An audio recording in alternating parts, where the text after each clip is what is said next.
Tayo po yumuko, hingiin po natin ang tulong at gabay ng Diyos.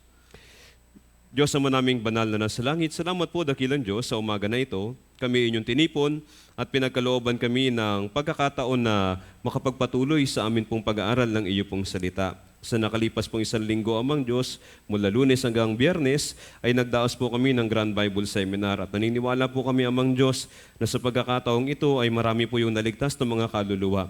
At sila po ngayon amang Diyos ay nakabalik para makinig po ng iyong salita ngayong araw ng Panginoon. Kaya naming dalangin po amang Diyos na samahan po ninyo kaming muli sa pag-aaral namin ng iyong salita at sa pamamagitan nawa ng amin pong pag-aaral ngayong pong araw na ito ay magkaroon kami ng mas malalim na pagkaunawa sa Ebanghelyo at malaman po ng mga bagong naligtas kung paano po yung maayos na buhay Kristiyano matapos na makatanggap ng buhay na walang hanggan. Nawa amang Diyos, maging turning point din po ito para sa mga brothers and sisters na sa ngayon ay hindi nakakapamuhay ng maayos na buhay Kristiyano. Doon po sa mga patungo pa lamang dito, amang Diyos, ingatan niyo po sila. Sa mga nasa biyahe pa lang, nawa ang makapangyarihan mong mga kamay ang magdala sa kanilang safe dito po sa Subic Church. At doon sa mga hindi po makakadalo, sa mga bagong naligtas po na wala po ngayon dito, ay pakiusap, ingatan po ninyo sila at kaawaan sila amang Diyos. Pagkalooban niyo sila ng pagkakataon na makadalo sa susunod po ng mga pagtitipon. Doon naman po amang Diyos sa mga may karamdaman at mga may sakit, pakiusap, palakasin niyo sila at pagkalooban ng angkop na biyaya upang makabangon at makapagpatuloy po sila sa kanila pong buhay Kristiyano. Doon naman po amang Diyos sa mga naimbitahan namin, subalit hindi po naunawaan ang kaligtasan at sa mga hindi po nakadalo, pakiusap. Maawa po kayo sa kanila. Ang aming hiling ay pagkalooban nyo sila ng panibagong pagkakataon na makapakinig ng iyo pong salita at ipagkaloob nyo rin po sa kanila yung buhay na walang hanggan. Alam po namin namang Diyos na ang kalooban mo ay maligtas ang lahat ng tao. Kaya't kami po ay nakikiusap na yung mga hindi pa po nakatanggap ng kaligtasan ay pagkalooban nyo ng pangalawa o pangatlo pang pagkakataon upang sila maligtas bago ang ikalawang pagdating ng Panginoong Hesus. Ngayon pong umaga na ito, amang Diyos, sa pag-aaral namin ng iyong salita, aming hiling na samahan po ninyo kami at sa pamamagitan po ng guidance ng Holy Spirit ay maunawaan po namin ng mabuti ang iyo pong salita. Ako rin bilang tagapangaral, nakikiusap na ang banal mong salita ay ilagay sa aking bibig upang ito po'y maipangaral ayon sa kalooban mo. Dalangin namin ito sa ngalan ng Panginoong Hesus, naming tagapagligtas. Amen. So, ayun po, welcome sa ating, bali 6th session yung ating pag-aaralan ngayon. Asan yung screen? Ayan, ika-6 na session. Pag-aaralan po natin yung mas malalim na mga bagay tungkol sa Ebanghelyo at pag-aaralan natin yung mga basic na mga bagay patungkol po sa buhay Kristiyano. Yung kaligtasan, ito ay ang makilala ang Diyos, ang nag-iisang Diyos sa tunay at si Jesucristo. Ngayon pong umaga, pag-aaralan natin ng mas malalim yung patungkol kay Jesucristo. Ano po? So, ito pong pang-6 na session. Ang goal ng ating Bible Seminar ay kung hindi pa ninyo nakuha yung buhay na walang hanggan or meron kayong kalituhan, nalilito pa kayo sa ilang bagay, sana ngayon pong umaga na ito, makuha natin yung malinaw na pagkaunawa sa Ebanghelyo at magkaroon po tayo ng malinaw na pananampalataya at magkaroon tayo ng katiyakan sa buhay na walang hanggan. So, sabi ng Biblia, na kung ang isang tao ay walang buhay na walang hanggan, na hindi pa siya naipapanganak na muli, hindi siya makakapasok sa langit. Hindi ganun-ganun lang po yung pagpasok sa langit. Ang alam natin noon, kapag namatay, tapos lalagyan lang ng RIP, di ba, doon sa lapida, rest in peace, tapos sa langit na. Tapos sinasabi natin, see you in heaven. Ganun na kaagad. Pero hindi po ganun-ganun yung pagpasok sa langit kasi meron po tayong problemang malaki. Hindi po tungkol sa pera, hindi tungkol sa kalusugan, hindi tungkol sa trabaho yung problema natin. Ang problema nating malaki ay yung tungkol po sa kasalanan. Sabi dito sa Apokalipsis 21 verse 27, basahin po natin ng malakas, sabay-sabay, at hindi makakapasok doon ang anumang bagay na marumi o ang sinumang gumagawa ng karumal-dumal o ng kasinungalingan, kundi sila lamang nakasulat sa aklat ng buhay ng Kordero. Sabi dito, may mga nakasulat po na pangalan sa aklat ng buhay ng Kordero. Pero hindi po natin alam kung sino-sino yung mga naririyan. Okay? Malalaman natin kung sino yung makakapasok sa langit sa pamamagitan po nito, yun nasa itaas. Hindi makakapasok doon ang anumang bagay na marumi. Ibig sabihin na makakapasok lang sa langit yung hindi marumi. Ibig sabihin ng marumi, may dumi. Ilang dumi yung pinag-uusapan natin dito? Isa lang. Kung meron kang 1,000,000 dumi, marami o malinis? 100 dumi, marami o malinis? 10 dumi lang, marami o malinis? Kung isang dumi lang.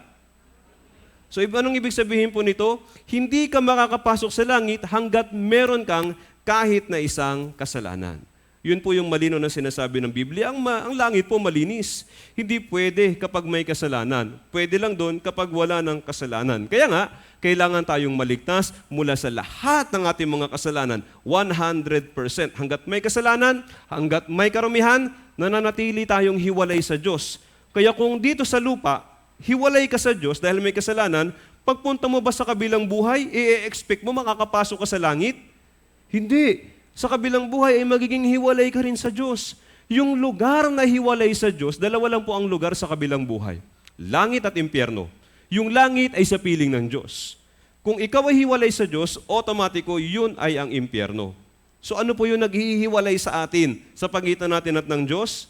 Ito po yung ating kasalanan. Yun po yung problema. Hindi issue dito yung dami. Hindi issue yung bigat. Ang issue ay kung meron. Kung may kasalanan, hiwalay sa Diyos. Kung may kasalanan, hindi makakapasok sa langit. Kung may kasalanan, otomatiko, patungo yun sa paghuhukom, hahatulan ng Diyos doon sa impyerno. Kaya yung tunay na problema natin, ito talagang kasalanan. Yan yung naghihiwalay sa atin sa Diyos. Sabi sa Isaiah 59, verse 2, basahin natin, ngunit pinaghiwalay ng inyong mga kasamaan, kayo at ang inyong Diyos, at ang inyong mga kasalanan ay siyang nagkubli ng kanyang mukha sa inyo, ano pa siya hindi nakikinig? Isang panalangin lang ang pakikinggan ng Diyos mula sa ating mga makasalanan. Ito po yung panalangin ng maniningil ng buwis. Diyos, mahabag ka sa akin na isang makasalanan. Yung panalangin may pagsisisi. Yun lang. Pero di ba bago tayo maligtas, maski noon, pagka lumalapit tayo sa Panginoon, humihingi tayo ng kalusugan, ng kabuhayan, ng pera, ng kasiyahan, ng kapahingahan dito sa mundo. Hindi ho. Hindi yun papakinggan ng Panginoon dahil meron tayong problema, yung ating mga kasamaan. Yung atin pong mga kasalanan ang naghihiwalay sa atin at sa Diyos. Hindi po tayo napapalayo sa Diyos dahil mali yung relihiyon. Hindi po relihiyon ang naghihiwalay sa atin sa Diyos. Okay? Hindi tayo nalalayo sa Diyos dahil mali yung sinimbahan. Hindi po simbahan, hindi maling simbahan, hindi maling pag-uugali, hindi maling pagkatao, okay po? Ang naghihiwalay sa atin at sa Diyos ay yung ating mga kasamaan, yung ating mga kasalanan. Kaya kung yung kasalanan na ito ay masosolve, makakapasok tayo sa langit. Pero kung yan ay hindi mareresolba, hindi tayo makakapasok sa langit. Mananatili tayong hiwalay sa Diyos. Ano nga uli yung problema natin? Ano nga uli? Kasalanan. Yan yung problema natin. Ngayon, yung kasalanan na yan, saan bang lupalop nagmula yung kasalanan na yan? Balik tayo dun sa ating Bible seminar, di ba? Pinag-aralan natin yung simula ng kasaysayan ng tao, doon yung sa halamanan ng Eden. Diyan nagsimula yung kasaysayan ng pagkakasala. So dito po sa halamanan ng Eden, nagsimula po yung pagkakasala ng tao. Kung diyan sa halamanan ng Eden, nagtagumpay si Adan at Eva, hindi ho magiging makasalanan yung mga tao. Hindi ba? Pero dahil doon sa kanilang pagkakamali, nabigo po sila dyan. Napakasimple po ng pagsubok ng Diyos eh. Nung sa simula, sina Adan at Eva, sila ay mga buhay na kaluluwa. Sila ay buhay na katawan na may buhay na kaluluwa. Tapos doon sa halamanan ng Eden, ibinigay ng Diyos sa kanila yung lahat ng kailangan nila. Ang sarap siguro mabuhay ng ganun, ano? Yung kakain ka lang tapos matutulog. Wala kang ibang gagawin kundi sumunod sa kalooban ng Diyos. Di ba? Doon, pwede nilang gawin lahat at pwede nilang kainin lahat maliban sa isang klase ng pagkain, isang klase ng bunga. Anong klaseng bunga po yun? Bunga ng mansanas. Mansanas ba? Hindi.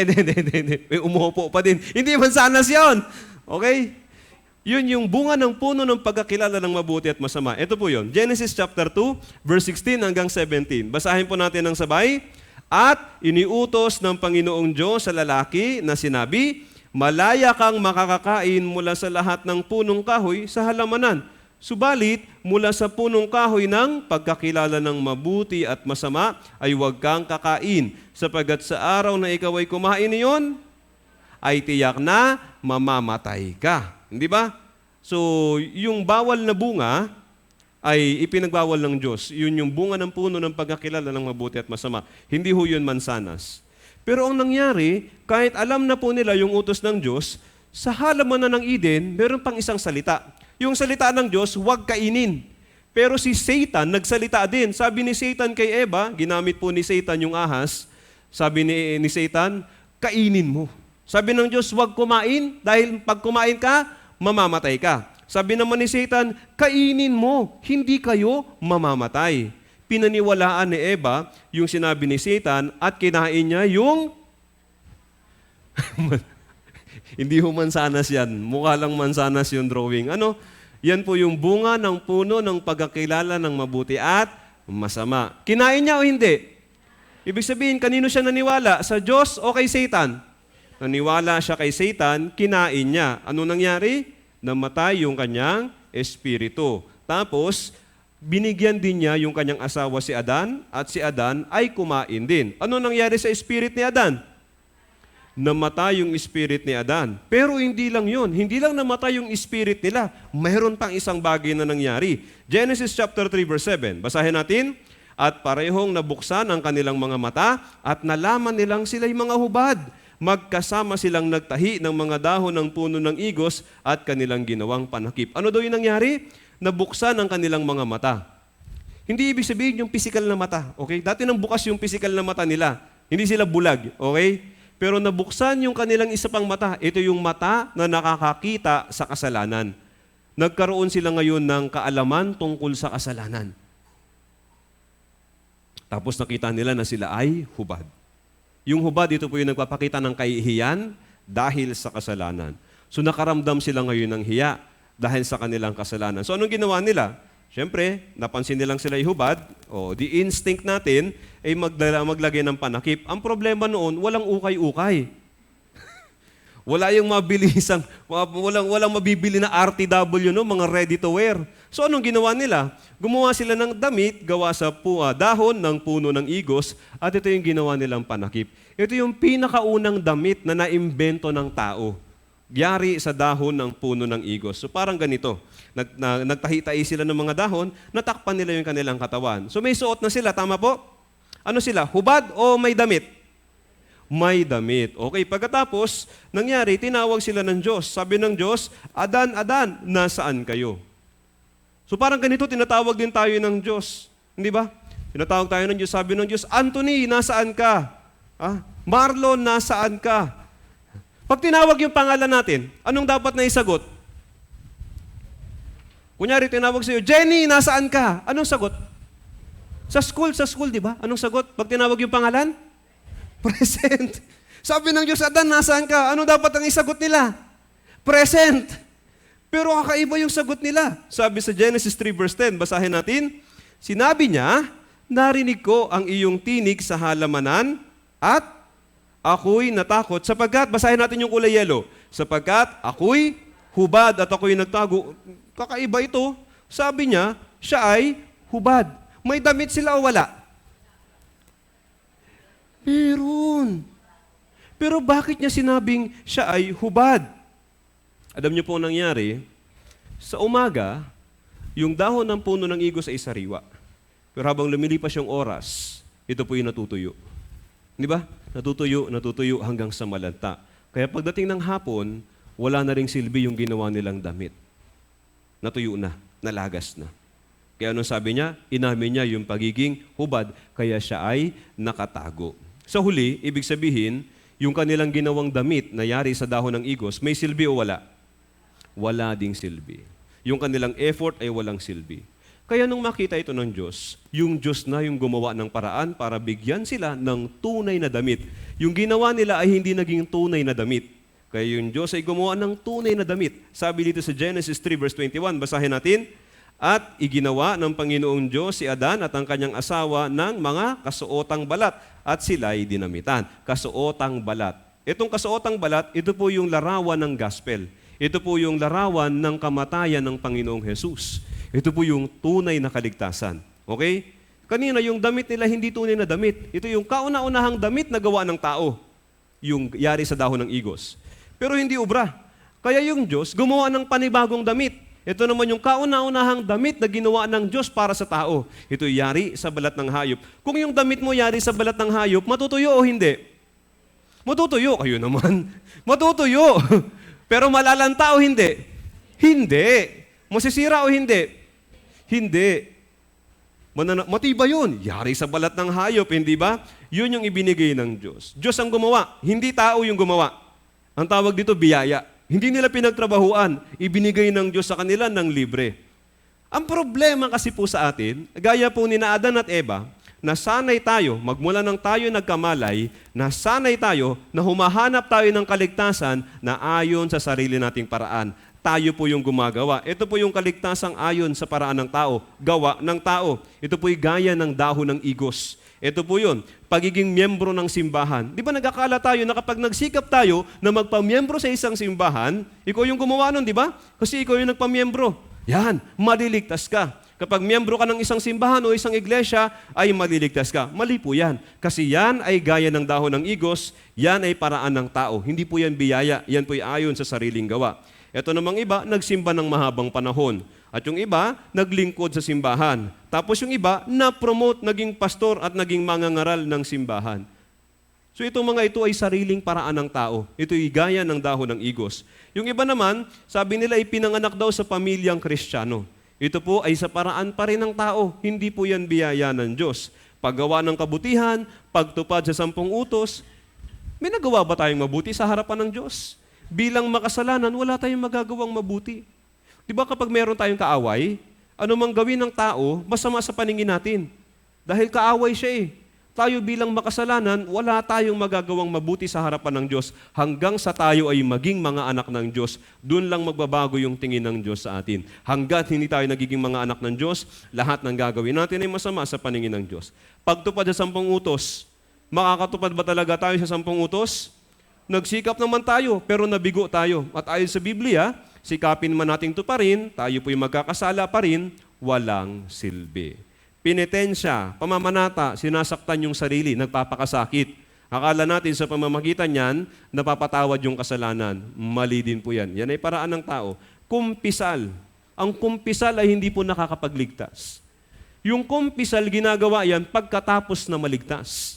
Ito po yung pagpapahayag ng mga nagagawa mong kasalanan bilang anak ng Diyos. Hindi bilang makasalanan, bilang anak ng Diyos. Ang problema, ginamit natin yung pangungumpisal para mapatawad yung kasalanan natin at makapasok sa langit.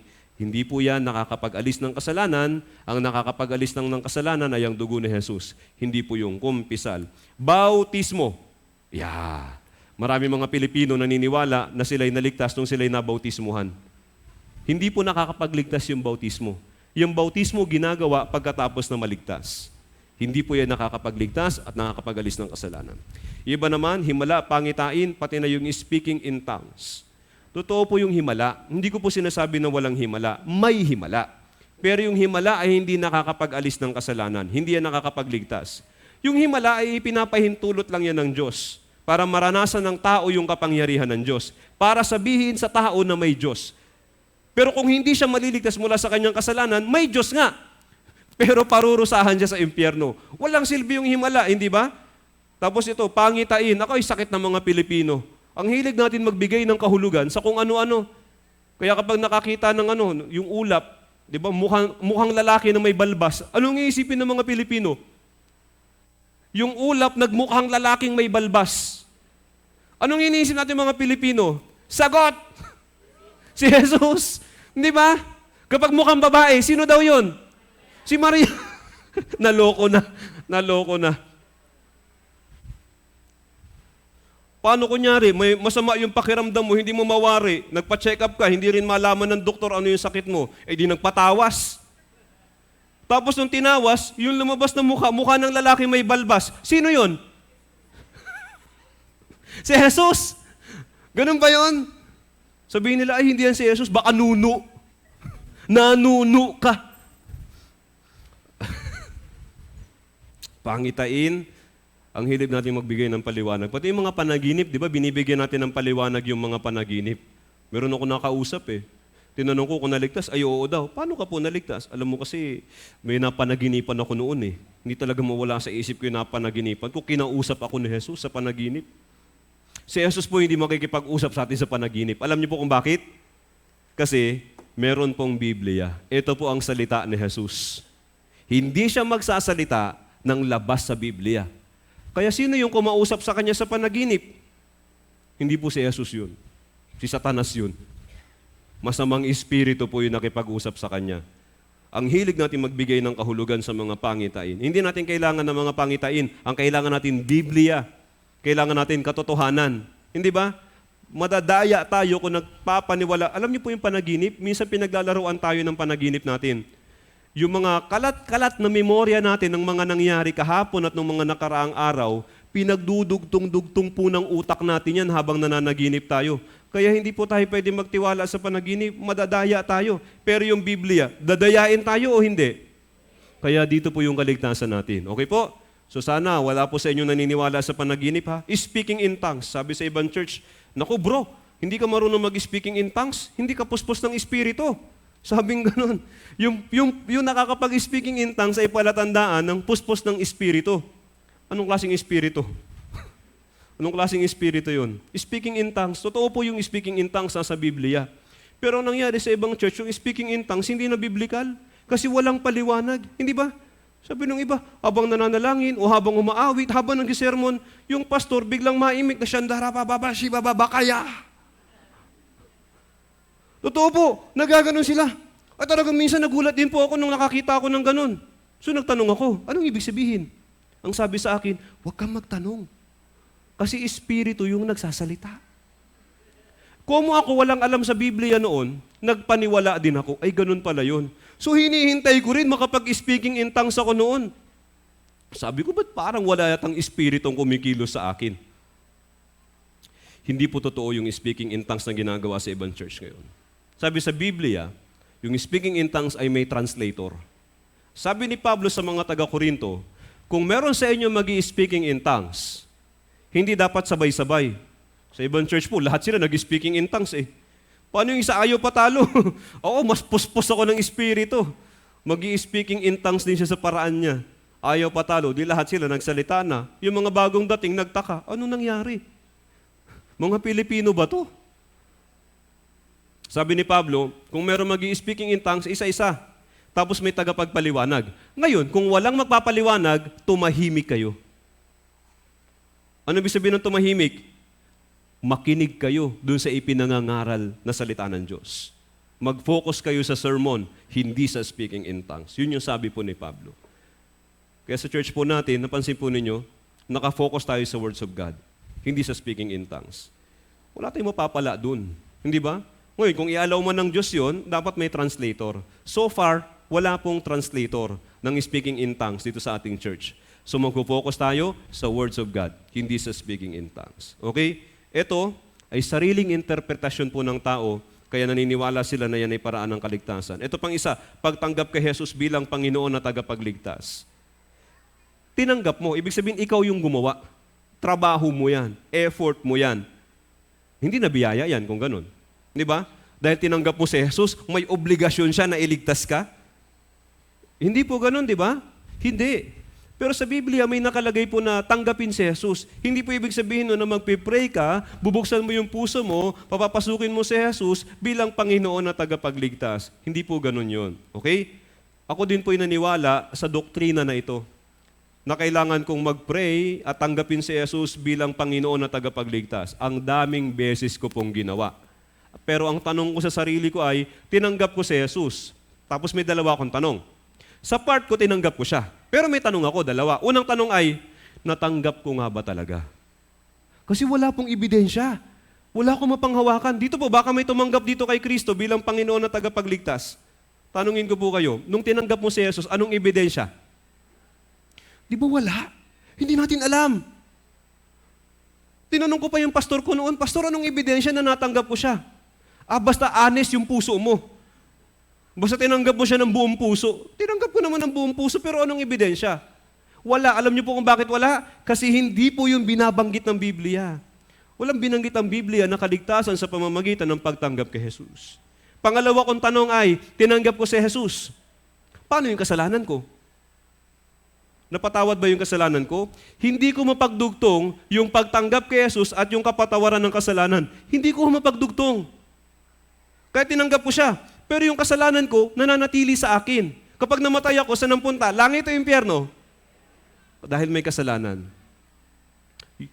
Akala ko noon yun yung paraan ng kaligtasan, kaya nalito po ako. Ang hindi ko alam, mali pala talaga yun. Naunawaan ko lang po na mali yun nung mag-aral na ako ng Biblia, nung gaya ninyo, nakinig din po ako ng Bible seminar at nakita ko na hindi pala talaga nakakapagligtas yung paraan na yun. Yun ay paraan na inimbento ng tao gamit yung ilang talata sa Biblia na binaluktot nila yung kahulugan para magturo ng shortcut sa salvation. Wala pong shortcut sa salvation. Kailangan nating makilala yung nag-iisang Diyos sa tunay at si Jesucristo. Sa mga paraan po na yan, walang tunay na pagkakilala sa Diyos at kay Jesus. At wala rin kapatawaran ng mga kasalanan. Kaya wala tayong mapanghawakan na ebidensya ng kaligtasan sa pamamagitan po ng mga paraan na yan. Kaya ginawa natin yung mga paraan na yan, hindi ba? Ginawa natin yan. Pero yung kaligtasan hindi natin sigurado. Kasi yan po ay gaya ng dahon ng igos. Yan po yung paraan ng tao, hindi po yung paraan ng Diyos. Ang paraan ng Diyos, ito po yung paraan ng Diyos tungo sa kaligtasan. Roma 6:23, basahin natin. Sapagkat ang kabayaran ng kasalanan ay kamatayan. Kailangan may mamatay. Hindi ba? Ang problema doon sa paraan ng tao, wala pong kamatayan doon. Kasi paraan ng tao eh. Wala pong maliligtas sa paraan ng tao. Kailangan may kamatayan. Kailangan na may mamatay at magdanak ng dugo. At ganito mismo yung ginawa ng Diyos para si Adan at Eva madamitan yung kanilang kahubaran at mapatawad yung kanilang mga kasalanan. Meron pong inosenteng hayop na namatay para sa kanila. Kasi tangi sa pamamagitan ng dugo, yung kapatawaran ng kasalanan. Ito po si Adan at Eva. Grabe naman!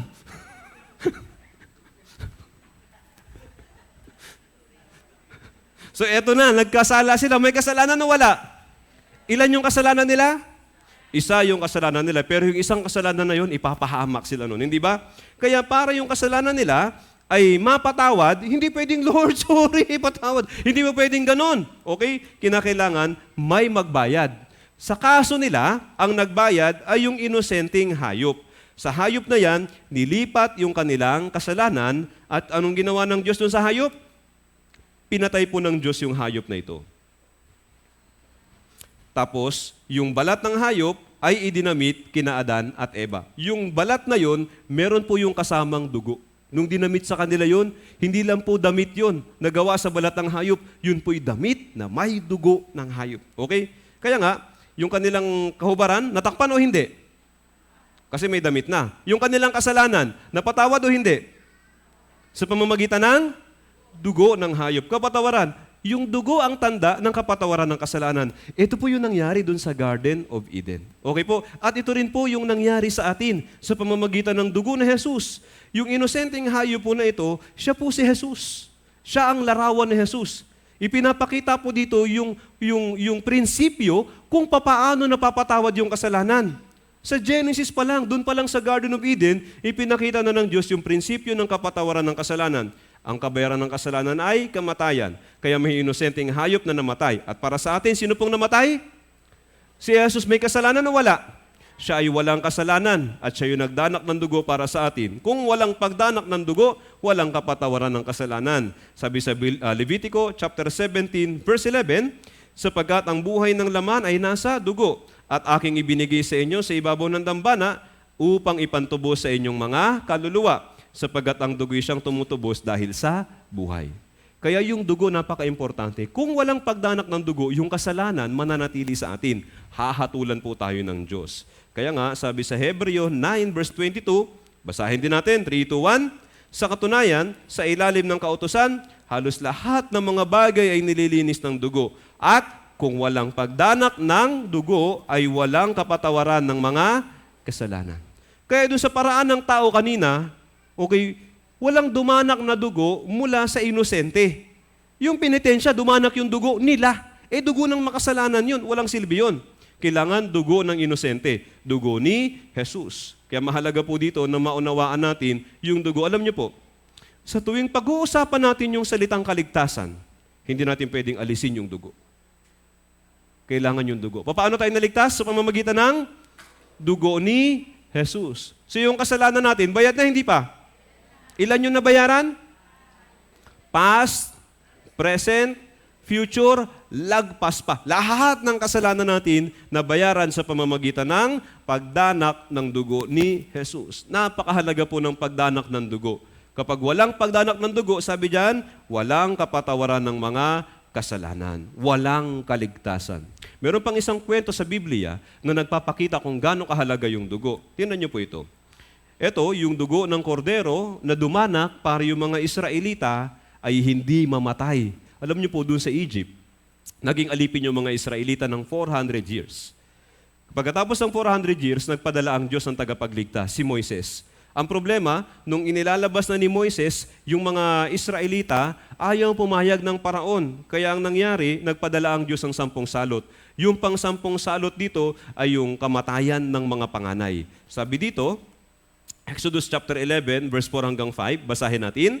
Sinabi ni Moises, ganito ang sinasabi ng Panginoon, sa hating gabi ay lalabas ako sa gitna ng Ehipto, lahat ng mga panganay sa lupain ng Ehipto ay mamamatay mula sa panganay ng paraon na nakaupo sa kanyang trono hanggang sa panganay ng aliping babae na nasa likuran ng gilingan at ang lahat ng mga panganay ng mga hayop. Grabe ano? Pag sinabi ng Diyos na lahat, ibig sabihin lahat, literal yun lahat. Ibig sabihin lahat ng panganay, mapatao, mapahayop, mamamatay. Ang problema, may dalawang klase ng tao dun sa Egypt. Yung mga Egyptians at yung mga Israelita. Kaya kaninong panganay yung papatayin ng Diyos? Sa Egyptians o yung sa mga Israelita? Lahat, pareho. Papatayin ng Diyos pati sa mga Israelita. Hindi ba?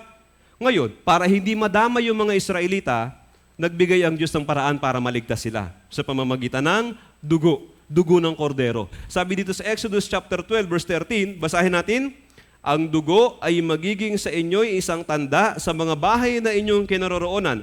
Kapag aking nakita ang dugo, lalampasan ko kayo at walang salot na papatay sa inyo kapag pinuksa ko ang lupain ng Ehipto. Kaya yung kordero, itong kordero, pumatay sila ng kordero. Tapos yung dugo ng kordero, bawat bahay, isang kordero, okay? Tapos yung dugo ng kordero, nilagay nila doon sa may itaas ng pinto at sa gilid ng pinto. Tapos yun yung hahanapin ngayon nung anghel ng Diyos na papatay ng mga panganay. Kapag may nakita daw siyang dugo, lalagpasan niya yung bahay. Kaya tinawag ito na Passover. Passover. Di ba sa highway, para makatawid, anong meron? Overpass. Okay? Ibig sabihin, lalampasan natin yung mga mabibili sa sasakyan. Doon sa Egypt, nagkaroon din ng, hindi overpass, Passover. Ibig sabihin, lalagpas yung Diyos. Okay? Yung hatol, yung kamatayan, lalagpas. Kaninong bahay po? Yung may dugo ng kordero. Okay? Kaya, panoorin po natin, para magkaroon tayo ng mas malinaw na ideya, tingnan po natin ito. Ganito po yung nangyari. Ito po ay isang bahagi nung yung pelikula, yung Prince of Egypt. Tingnan po natin.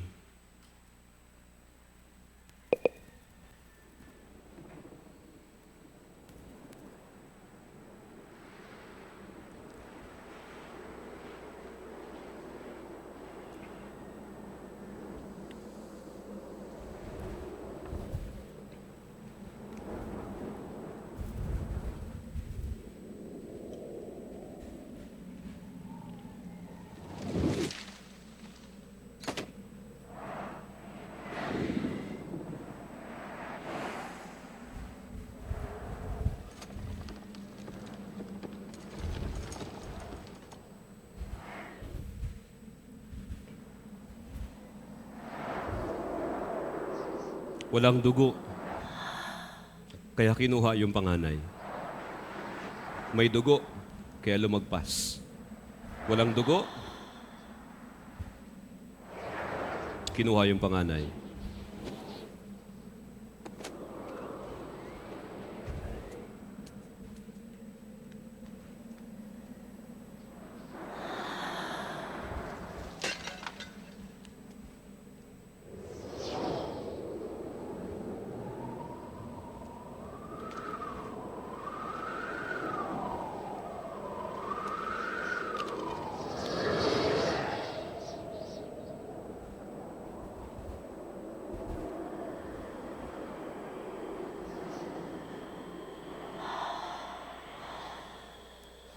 Ito ay historical event. Nangyari ito, napatunayan po ito. May na-discover po yung Ipuwer Papyrus sa Memphis, Egypt. Nakalagay po yung mismong kwento kung paanong napakaraming mga panganay sa Egypt, pati panganay ng mga pinuno at panganay ng paraon namatay. Bakit? Totoo yung Biblia, hindi po nagbibiro yung Diyos. Walang dugo, kaya namatay po yung mga panganay. Pero sa bahay ng mga Israelita, lumampas po yung kamatayan. Kaya wala pong namatay sa bahay ng mga Israelita. Dahil, ano pong susi? May dugo. Pero paano kaya?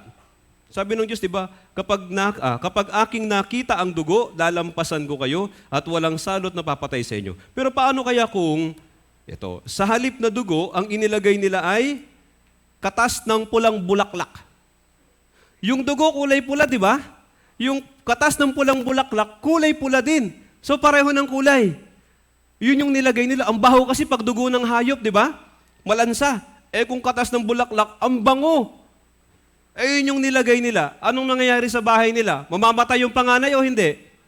Mamamatay. Bakit po mamamatay yung panganay? Kasi hindi naman yan yung sinabi ng Diyos. Ito po yung keyword dito. Hindi yan yung sinabi ng Diyos. Okay? Paano kung ang inilagay nila ay pulang pintura? Yung Boysen odorless paint. Weatherproof. Yung dugo ng hayop, nahuhugasan eh. Pero pag pintura, 100 years, mapula pa. Paano kung yun yung nilagay nila? Mamamatay yung panganay o hindi? Bakit mamamatay? Kasi hindi yan yung sinabi ng Diyos. Paano kung pulang tuwalya? Maganda, di ba? Pulang tuwalya. Mamamatay yung panganay o hindi? Bakit? Ano bang sinabi ng Diyos? Dugo. Okay, dugo. Paano kung dugo yung nilagay nila, pero dugo ng baboy? Mamamatay yung panganay o hindi? Dugo na nga, mamamatay pa din. Bakit mamamatay? Kasi hindi yan yung sinabi ng Diyos. Ano bang sinabi ng Diyos? Dugo ng kordero. Sabi dito, very specific. Kaya kinakailangan nating sundin. Okay? Dito natin makikita isa pang mahalagang lesson. Yung kaligtasan ay hindi ayon sa gusto natin. Yung kaligtasan ay ayon sa gusto ng Diyos.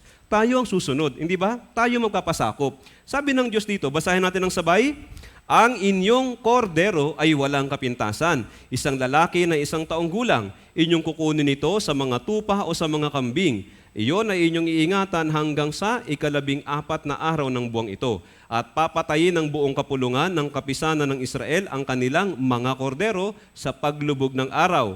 Pagkatapos, kukuha sila ng dugo at ilalagay sa 2 haligi ng pinto at sa itaas ng pintuan sa mga bahay na kanilang kakainan. Paano kung yung dugo nga ng kordero, nilagay nila sa lamesa? Mamamatay yung panganay o hindi? Bakit? Kasi hindi yun ang sinabi ng Diyos. Anong sabi ng Diyos? Dugo ng kordero, walang kapintasan. Tapos yun ay ilalagay yung dugo sa 2 gilid ng pintuan at sa itaas ng pintuan. Sa labas po yun, hindi sa loob, para makikita ng Diyos mula sa labas. Kapag may dugo, lalampasan po sila. Dugo ng kordero. Ito pong dugo ng kordero, yung kordero na namatay para sa mga panganay ng Israel, ito po ay walang iba kundi si Jesus. Para sa atin, si Jesus po ang kordero ng Diyos, siya ang namatay para sa mga kasalanan natin. Sabi dito sa Juan chapter 1 verse 29, basahin natin ng sabay. Kinabukasan, nakita ni Juan si Jesus na lumalapit sa kanya at kanyang sinabi, narito ang kordero ng Diyos na nag-aalis ng kasalanan ng sanlibutan. Di ba kinakanta natin to sa Katoliko? Paano yun? Kordero ng Diyos na nag-aalis ng mga kasalanan ng sanlibutan. So, etong awit na ito ay galing po dito sa Juan chapter 1 verse 29. Yung lyrics, pareho hindi? Okay, awitin natin ng sabay ha. 3, 2, 1. Kordero ng Diyos na nag-aalis ng mga kasalanan ng sanlibutan. Pareho hindi? Anong pinagkaiba? Okay, dun sa awit na nag-aalis ng mga, may mga dito. Dito, ng kasalanan ng sanlibutan. So tanong, yung kasalanan ng sanlibutan, ilang piraso yan? Ilang piraso? Isa, marami o hindi mabilang? Kung yan ay marami at hindi mabilang, sana nag-aalis ng mga kasalanan ng sanlibutan. Pero dito, nag-aalis ng kasalanan ng sanlibutan. Ilan yung kasalanan ng sanlibutan? Isa lang. Tingnan niyo po ito, yung illustration, ito na tayo sa illustration, huwag na tayo lumayo. Ilang sako yan? Isa, marami o hindi mabilang? Isang sako. Yan yung kasalanan ng sanlibutan. Okay? Sa loob ng sako, ilan yung laman? Lahat ng kasalanan natin. Lahat ng kasalanan, magmula sa umpisa hanggang sa kahuli-hulihang tao. Ito po yung pag-aalis ng kasalanan ng sanlibutan. Magmula yan kay Adan hanggang sa kahuli-hulihang tao na ipapanganak sa mundo. 2,000 years ago, tinan niyo po dito sa illustration, dumating si Jesus. Nung dumating si Jesus, inalis niya yung lahat ng kasalanan, magmula kay Adan hanggang sa kahuli-hulihang tao na ipapanganak pa lang sa mundo. Okay? Ito po tayo, sabihin natin na ito tayo. Yan tayo. Ipinanganak tayo ng 1983. Anong taon na ngayon? 2024. Okay. Ibig sabihin, magmula ng pinanganak ka ng 1983 hanggang kahapon, June 1, 2024, nagkasala na o hindi pa? O yan yung past sins. Ngayong June 2, 2024, nagkakasala tayo o hindi? Yan yung present sins. Tapos magmula June 5, 2024, hanggang sa kahuli-hulihan mong hininga. Kunyari, mamamatay ka, 2035. Magkakasala ka pa o hindi na? Siyempre, magkakasala pa. Yan yung future sins. Yan yung lahat ng mga kasalanan ko. Alin ba ang inalis ni Jesus? Yung kasalanan ko o yung kasalanan ng sanlibutan? So, nasaan yung kasalanan ko? Nasaan yung kasalanan mo? Kasama hindi? Yung kasalanan mo noon, yung past sins, kasama o hindi? Yung kasalanan mo ngayon, present sins, kasama hindi? Yung kasalanan mo bukas, kasama o hindi? Next month, next year, kasama hindi? Yung pinaka-last, kasama hindi? So, ibig sabihin, yung kasalanan mo, naalis ni Jesus o hindi? Ilan yung inalis? Lahat. Sabi sa Isaiah 53 verse 6, basahin natin, ipinasan sa Kanya ng Panginoon ang lahat nating kasamaan. Pag sinabing lahat, ilang percent? Naalis o hindi? So, nasa iyo pa? Na kanino na? Na kay Jesus. Sabi dito, si Jesus ang kordero ng Diyos na nag-aalis ng kasalanan ng sanlibutan. 2,000 years ago, dumating si Jesus at siya yung nag-aalis ng kasalanan ng sanlibutan. 2,000 years ago. Ngayon, 2024, yung kasalanan po natin, naalis na o hindi pa? Naalis na. Ilang percent? May kasalanan pa o wala na? Wala na tayong kasalanan dahil inalis yan lahat ni Jesus. Hindi lang niya inalis. Binayaran niya sa pamamagitan ng kanyang sariling dugo. Hebreo chapter 9 verse 12, basahin natin.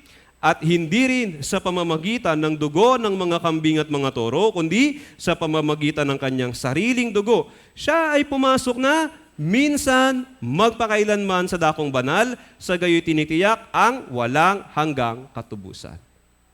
Walang hanggang katubusan. Ibig sabihin, bayad na talaga lahat ng kasalanan natin hanggang sa pinakahuling kasalanan. Kaya nga, doon sa Garden of Eden, pati na doon sa Exodus, may dumanak na dugo ng hayop. Okay po? Yung dugo ng hayop na ito ay larawan ng pagdanak ng dugo ni Jesus. Kung walang pagdanak ng dugo, wala tayong kapatawaran. Alam niyo po, kahit magpa-member kayo sa Subic Church, kahit magsimba kayo ng magsimba dito, kahit na maging matapat kayong mga member ng Subic Church, pero kung hindi ninyo mauunawaan kung paanong binayaran ni Jesus sa pamamagitan ng sarili niyang dugo, yung mga kasalanan ninyo, hindi po kayo maliligtas. Yung kasalanan natin, bayad na hindi pa? Sa pamamagitan ng, huwag nating aalisin yung dugo kapag binabanggit natin yung kaligtasan. Minsan may mga nagpapatotoo, naligtas po ko ganitong taon, ganitong buwan, ganitong araw, pero hindi na binanggit yung dugo ni Jesus. Kailangan natin paulit-ulit na babanggitin yung dugo ni Jesus.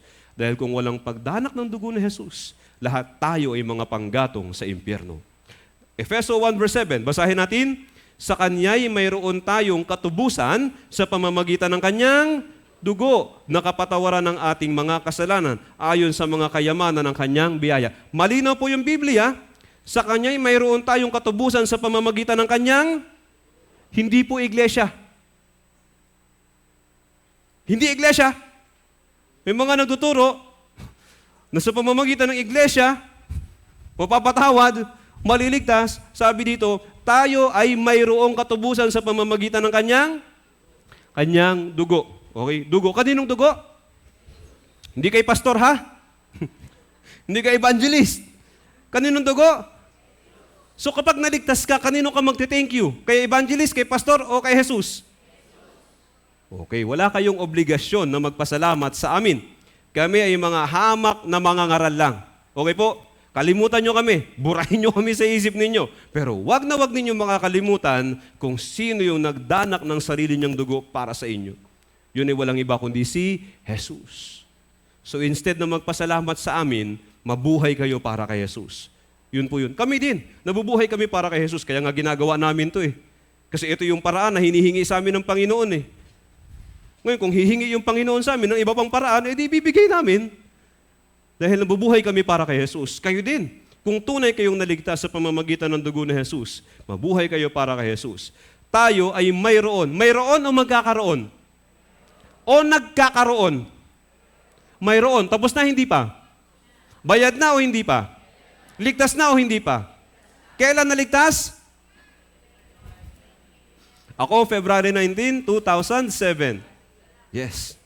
Tayo, bawat isa sa atin, merong araw ng kaligtasan nung maunawaan natin yung pagdanak ng dugo ni Jesus bilang kapatawaran ng lahat ng ating mga kasalanan. Kaya si Jesus, nagtagumpay siya na mamatay at muling mabuhay para sa atin. Namatay siya para mapatawad yung ating mga kasalanan sa pamamagitan ng kanyang dugo. At noong ikatlong araw, muli siyang nabuhay para bigyan tayo ng kasiguraduhan dun sa ginawa niya para sa atin. Muli siyang nabuhay para din lumakad tayo sa panibagong buhay. Hindi na tayo dapat mabuhay na kagaya ng dati kung tunay tayong naligtas. Mayroon, sigurado na, mayroon tayong katubusan sa pamamagitan ng kanyang dugo na kapatawaran ng ating mga kasalanan. Ang kaligtasan ay kapatawaran ng mga kasalanan.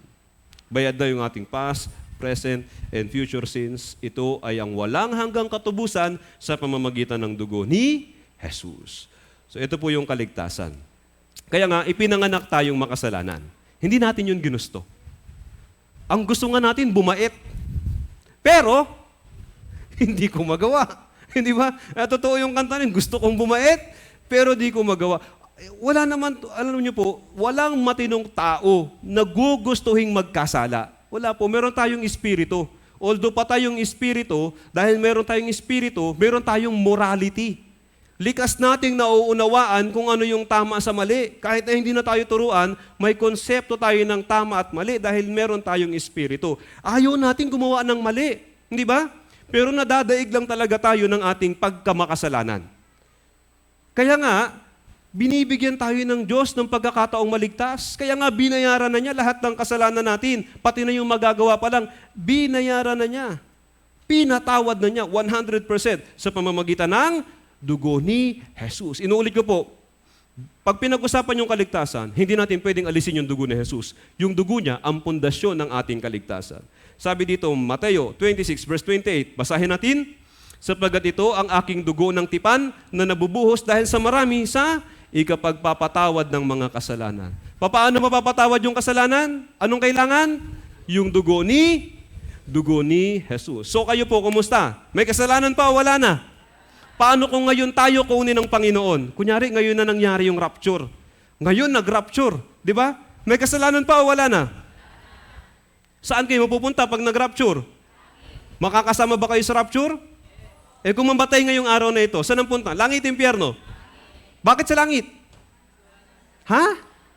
Hindi ko marinig. Lakasan nyo. Yung mga nasa likod, di ko marinig. Humina. May kasalanan pa o wala na? Wala na. Okay. Kaya pag namatay, saan ang punta?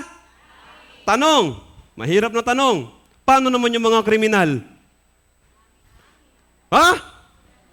Yung rapist, pag namatay, saan ang punta? Langit o impyerno?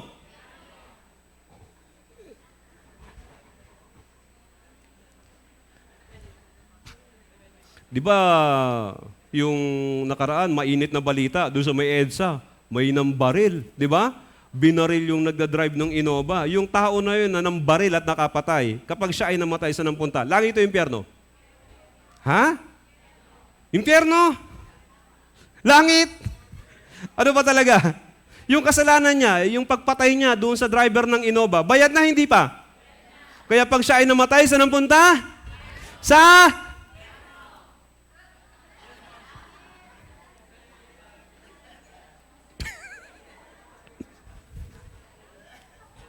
Sige, magtalo kayo. O, tama na. Balik tayo sa Bible. Unang Juan, chapter 2, verse 2. Basahin natin. Siya ang kabayaran para sa ating mga kasalanan at hindi lamang para sa atin, kundi para din sa kasalanan ng buong sanlibutan. So yung kasalanan po nung nambaril at nakapatay, kasama doon o hindi? Yung kasalanan niya, bayad na, hindi pa? Ngayon, napatay siya. Saan ang punta niya? Langit o impyerno? Sa?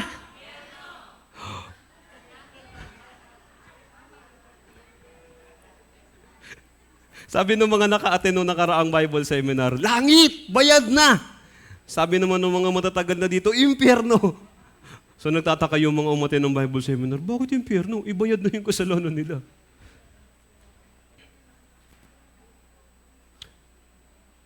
Kung iisipin natin, okay, bayad na yung kasalanan nila, di ba? Kaya, dapat sa langit sila mapunta. Tama po? Pero, ganito po yan. Okay, tingin kayo dito sa harapan. Sa screen po, sa screen. Sa harapan ng Diyos, may dalawang klase po ng tao ngayon. Yung marumi at yung malinis. Okay? Yung marumi at yung malinis. So, ibig sabihin po, kailangan alam ninyo kung sino kayo sa dalawa, marumi o malinis. Kayo po, saan po kayo sa dalawa? Marumi o malinis? Marungis? Marungis? Marungis pa din? Ay, sakit ng Pilipino. Gusto palagi nasa gitna. Mamili kayo, marumi at malinis. Saan kayo sa dalawa?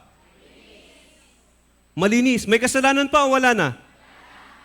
O sino marumi? Bahala sila dun, pastor. Basta ako malinis. Problema na nila yun. Kung mapunta sila ng impyerno, bahala sila. Hindi. Dapat nating malaman kung sino po itong marumi, okay? Para maging mas malinaw kung bakit tayo po ay malinis. Sino yung marumi? Eto na. Juan 16 verse 9. Basahin natin. Tungkol sa kasalanan sapagkat yung kasalanan nila, bayad na hindi pa? Anong problema? Yun. Kaya yung nambaril at nakapatay, yung kasalanan niya, bayad na hindi pa? Pero kung hindi niya alam yung ginawa ni Jesus para sa kanya, yung kasalanan niya ay nananatili sa kanya. Alam niyo po kung bakit? Yung dugo ni Jesus ay para sa lahat ng tao. Wala pong diskriminasyon pagdating sa kaligtasan. Pero yung dugo ni Jesus ay nagkakabisa lang sa isang klase ng tao. Yun pong may pananampalataya. Sabi dito sa Roma 3:25, basahin natin, na siyang inialay ng Diyos bilang handog na pantubos sa pamamagitan ng kanyang dugo na mabisa sa pamamagitan ng pananampalataya. Kanina, nalaman natin yung halaga ng dugo ni Jesus. Yung dugo ni Jesus ang pambayad sa kasalanan natin. Hindi lang natin, kundi sa kasalanan ng lahat ng tao. Pero hindi ibig sabihin nun, lahat ng tao ligtas na. Ang maliligtas lang ay yung mananampalataya sa dugo ni Jesus. Ibig sabihin ng mananampalataya, ganito po yun. Mabilis na tanong ha. May kasalanan na wala? Paano na wala?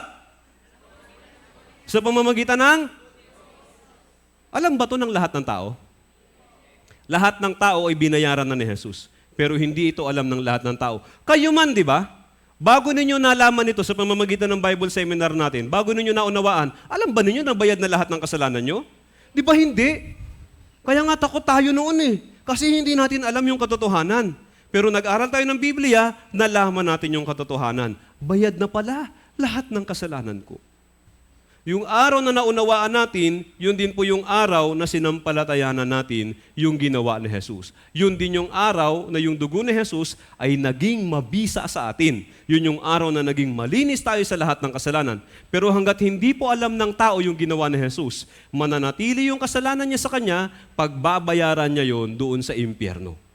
Yun po yun. Kaya sabi dito, si Jesus na siyang inialay ng Diyos bilang handog na pantubo sa pamamagitan ng kanyang dugo. Yung dugo ni Jesus dumanak na. Pero, sabi diyan na mabisa sa pamamagitan ng pagsisimba, bautismo, paggawa ng mabuti, pagsunod sa 10 utos, pagtanggap kay Jesus. Ano daw? Pananampalataya. May pananampalataya na po kayo? Yung araw na sumampalataya kayo ay yung araw ng kaligtasan po ninyo.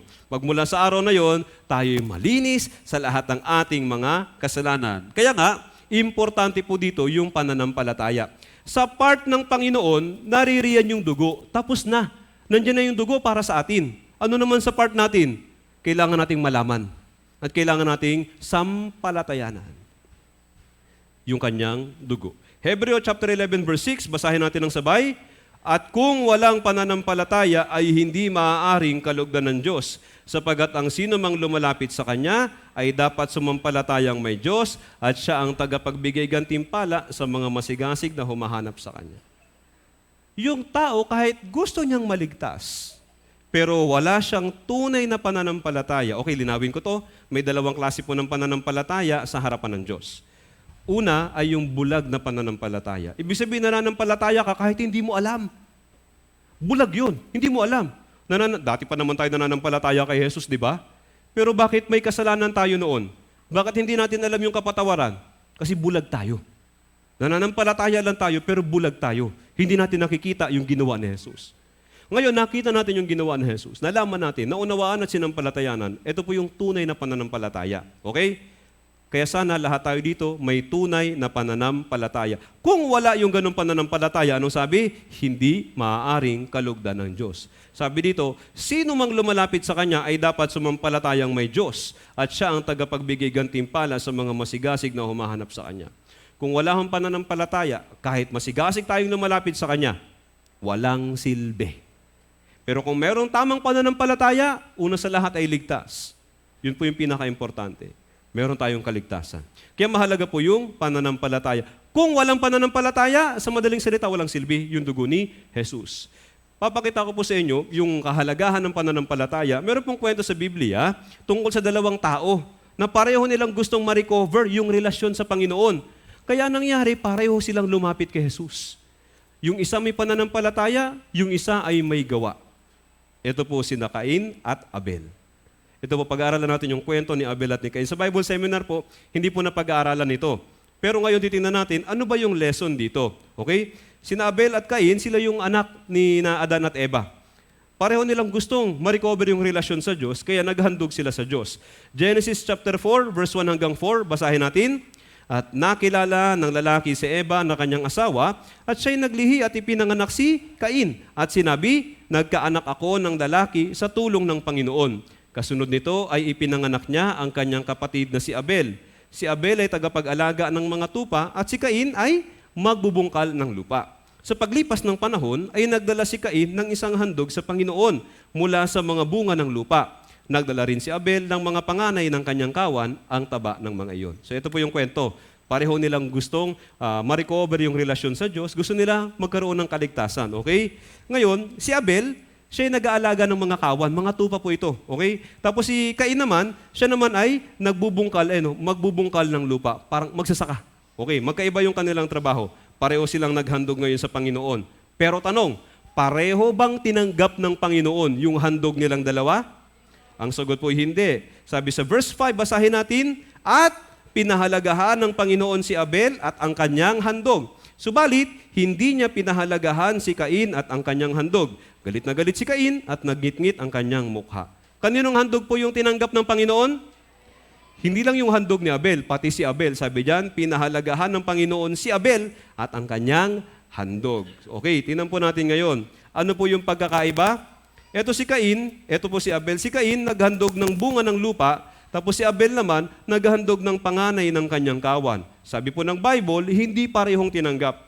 So, ibig sabihin, hindi pala porkit lang malapit tayo sa Diyos, tatanggapin na tayo ng Diyos. Hindi. Kailangan tama yung paraan ng paglapit natin sa Diyos. Dapat ayon sa pananampalataya. Kaya nga, dito si Abel ay pinahalagahan ng Panginoon si Abel at ang kanyang handog. Ngayon, tanong, bakit hindi tinanggap ng Panginoon yung handog ni Cain?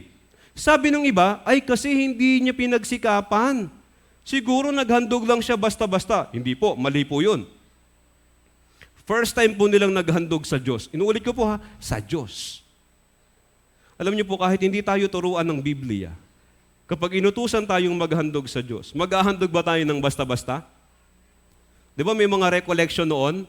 Nung elementary po ako, may recollection sa simbahang Katoliko po yun. Meron kaming mga ganong misa.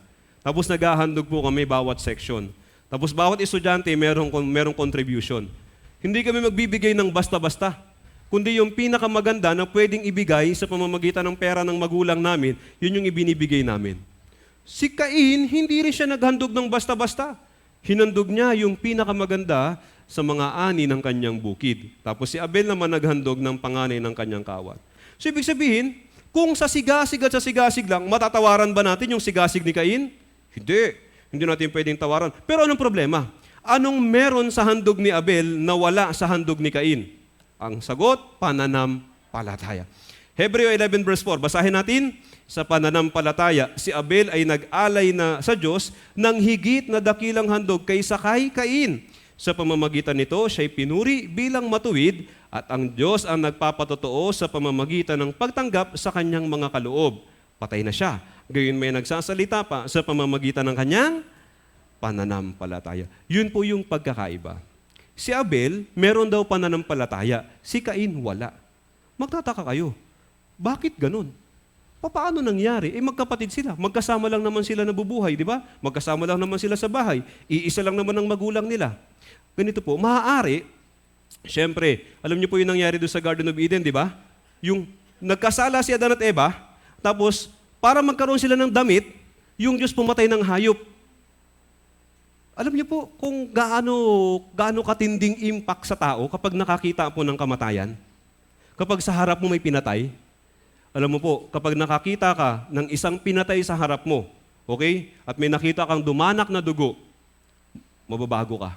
Mag-iiba yung pagkatao mo. Merong magiging epekto yun sa'yo. Meron yung parang traumatic experience talaga. Si Adan at si Eva, nagkaroon sila ng ganong experience nung patayin ng Diyos yung hayop sa harapan nila. Tapos anong ginawa doon sa hayop? Binalatan po yung hayop sa harapan nila. Yung pagbalat nun, hindi dahan-dahan yun. Tinanggal ng Diyos yung balat nun, tapos habang sariwa pa yung dugo, isinuot po sa kanila. Kung ganun po yung mangyari sa inyo, makakalimutan ninyo yun o hindi? Hindi nyo makakalimutan yun. Kaya sa tuwing gumagawa si Adan ng damit ng hayop, gawa sa hayop, para idamit dun sa mga anak nila, kinukwento nila yun. Alam niyo mga anak, yung kauna-unahang damit na naisuot namin ay ginawa pa ng Diyos. Yung Diyos mismo ang gumawa. Yun ay may dugo ng hayop. Pumatay ang Diyos ng inosenteng hayop para matakpan yung aming kahihiyan. Kaya paulit-ulit na kwento yun. Di ba habang tumatanda tayo, nagiging parang sirang plaka kung magkwento? Paulit-ulit na kwento. Naririnig ng magkapatid yun, ni Abel at ni Cain. Ang problema, may dalawang klase po kasi ng tagapakinig sa harapan ng Diyos. Yung isa umuunawa at yung isa walang pakialam. Si Cain hindi niya inintindi yung sinasabi ng kanyang mga magulang. Si Abel iba. Nung siya'y nakinig, meron siyang nakuha. Ang gusto pala ng Diyos, hindi lang matakpan yung kahubaran. Kailangan mapatawad yung kasalanan. Ang susi ay dugo. Nakuha niya yun. Ang sikreto ay dugo. Si Cain hindi niya nakuha yun. Kaya nangyari, nung naghandog sila, magkaiba. Tingnan niyo po dito. Sa Genesis chapter 3 verse 17, babasahin ko. At kay Adan ay kanyang sinabi, sapagkat nakinig ka sa tinig ng iyong asawa at kumain ka ng bunga ng punong kahoy na aking iniutos sa iyo na huwag kang kakain iyon, sumpain ang lupa dahil sa iyo. Sinumpa ng Diyos yung lupa. Alam din ito na Cain, nasabi din ito ng kanyang mga magulang sa kanya. Pero hindi niya inintindi. Kaya anong nangyari? Nung naghandog silang dalawa, si Abel ay naghandog ayon sa kalooban ng Diyos. Si Cain ay naghandog ayon sa sarili niyang kalooban. Kaya tingnan po ninyo yung nangyari. Naghandog si Cain ng bunga ng lupa. Bakit? Dahil yun yung gusto niya. Si Abel ay naghandog siya ng panganay ng kanyang kawan dahil alam niya na yun ang gusto ng Diyos. Yung kaligtasan po hindi ayon sa gusto natin. Dapat yun ay ayon sa gusto ng Diyos. Kaya nga si Abel, siya yung tinanggap ng Diyos. Yung kay Cain, katwiran ng tao, kagustuhan ng tao. Yung kay Abel, katwiran ng Diyos. Kagustuhan po ng Diyos yung nasunod. Dapat malinaw po tayo dito. Kaya nga yung paraan ng tao hindi makakatulong. Kailangan natin yung paraan ng Diyos. Tanging sa pamamagitan ng pananampalataya. Ang pananampalataya ay nanggagaling sa pakikinig. Pakikinig sa salita ng Diyos. Kailangan alam natin yung paraan ng Diyos. Hindi yung paraan na kinagisnan natin o yung paraan na gusto natin, kundi yung paraan ng Diyos. tayo ang kaligtasan natin ay sa paraan ng Diyos, sa pamamagitan ng pagdanak ng dugo ni Jesus. Tayo ay sumasampalataya, kaya tayo po ay naligtas. Yan ang katwiran ng Diyos, hindi sa mga gawa. Efeso chapter 2, verse 8 hanggang 9, basahin natin. Sapagkat sa biyaya kayo'y naligtas sa pamamagitan ng pananampalataya. At ito'y hindi sa pamamagitan ng inyong sarili, ito'y kaloob ng Diyos, hindi sa pamamagitan ng mga gawa, upang ang sinuman ay huwag magmalaki. Kaya yung kaligtasan natin, sino pong gumawa? Lahat ito'y gawa ng Diyos. Ano pong parte natin? Makinig, umunawa, sumampalataya. Dapat tayo makarating sa pananampalataya. Kaya sa pamamagitan ng pananampalataya, meron tayong kapatawaran sa lahat ng kasalanan, meron tayong buhay na walang hanggan. Juan chapter 3 verse 36, basahin natin ng sabay. Ang sumasampalataya sa anak ay may buhay na walang hanggan. Ngunit, ang hindi sumusunod sa anak ay hindi makakakita ng buhay, kundi ang puot ng Diyos ay nananatili sa kanya. Yung sabi dito, hindi sumusunod, ibig sabihin, hindi sumasampalataya. Kasi ito ang kalooban ng Diyos, sampalatayanan natin si Jesus. Unawain natin yung ginawa ni Jesus para sa atin at sampalatayanan natin. Ngayon, kung may pananampalataya, sabi diyan, ang sumasampalataya sa anak ay, sabi diyan, may buhay na walang hanggan. So tayo may pananampalataya, may buhay na walang hanggan? Meron. Ano yung may buhay na walang hanggan? Yan po yung ating kaluluwa. Buhay na po yung ating espiritu, na born again na tayo. Yan po yung may buhay na walang hanggan. Ano pong importante? Pananampalataya. Dapat yung tamang pananampalataya. Pag-aralan natin yung isa pang example, isa pang larawan ni Jesus na kwento sa Lumang Tipan na nagpapakita sa atin kung gaano kahalaga yung pananampalataya. Ito po yung kwento ng bronze serpent. Nakalagay po ito sa Aklat ng Mga Bilang, chapter 21. Yung mga Israelita, di ba inilabas sila ng Diyos mula sa Egypt sa pamamagitan ng Passover at ng pagtawid doon sa Red Sea? Ngayon paglabas nila, tumawid na sila dun sa Red Sea, naglakbay na sila sa ilang. Ang problema ito, nagreklamo sila laban sa Diyos. Pinapakain naman sila ng Diyos, pero nagreklamo sila, nagsawa sila dun sa pagkain na binibigay ng Diyos. Kaya yun yung naging kasalanan nila. Sa Bilang 21 verse 5, babasahin ko po yung kasalanan nila. Ang bayan ay nagsalita laban sa Diyos at laban kay Moises. Grabe ano? Nagrebelde sila sa Diyos at kay Moises. Sabi nila, bakit ninyo kami iniahon mula sa Ehipto upang mamatay sa ilang? Sapagkat walang pagkain at walang tubig at ang kaluluwa namin ay nasusuya na sa walang kwentang pagkain ito. Actually, may pagkain. Ayaw lang nila. Nasusuya na sila. Yung pagkain na yon, ito yung biyaya ng Diyos. Ano sabi nila? Nasusuya na kami sa biyaya ng Diyos. Di ba ang tindi, no? Grabe yung paghihimagsik laban sa Diyos. Kaya, anong sabi ng Diyos? Hindi ko palulusutin yan. Parurusahan sila. Verse 6, basahin natin yung parusa. Pagkatapos, ang Panginoon ay nagsugo ng mga makamandag na ahas sa mga taong bayan at tinuklaw ng mga ito ang mga tao kaya't marami sa Israel ang namatay. Ayun.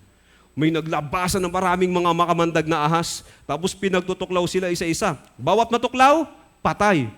Ibig sabihin, sobrang kamandag ng ahas na ito. Namamatay yung bawat matuklaw. Okay? Kaya nung makita ito ng mga tao, natakot sila. Nagsisi ngayon sila. Nakita nila yung kabayaran ng kasalanan eh. Tapos nagsisi sila. Parang tayo, di ba? Dati wala tayong takot sa kasalanan. Pero nung makita natin, teka, may impyerno pala talaga. Hahatulan ako ng Diyos sa impyerno pag hindi ako naligtas. Natakot tayo at nagsisi. So nagsisi yung mga Israelita. Verse 7, basahin natin. Ang bayan ay pumunta kay Moises at nagsabi, kami ay nagkasala sapagkat kami ay nagsalita laban sa Panginoon at laban sa iyo. Idalangin mo sa Panginoon na kanyang alisin sa amin ang mga ahas at idinalangin ni Moises ang bayan. Ano sabi nila? Kami ay nagkasala sapagkat kami ay nagsalita laban sa Panginoon at laban sa iyo.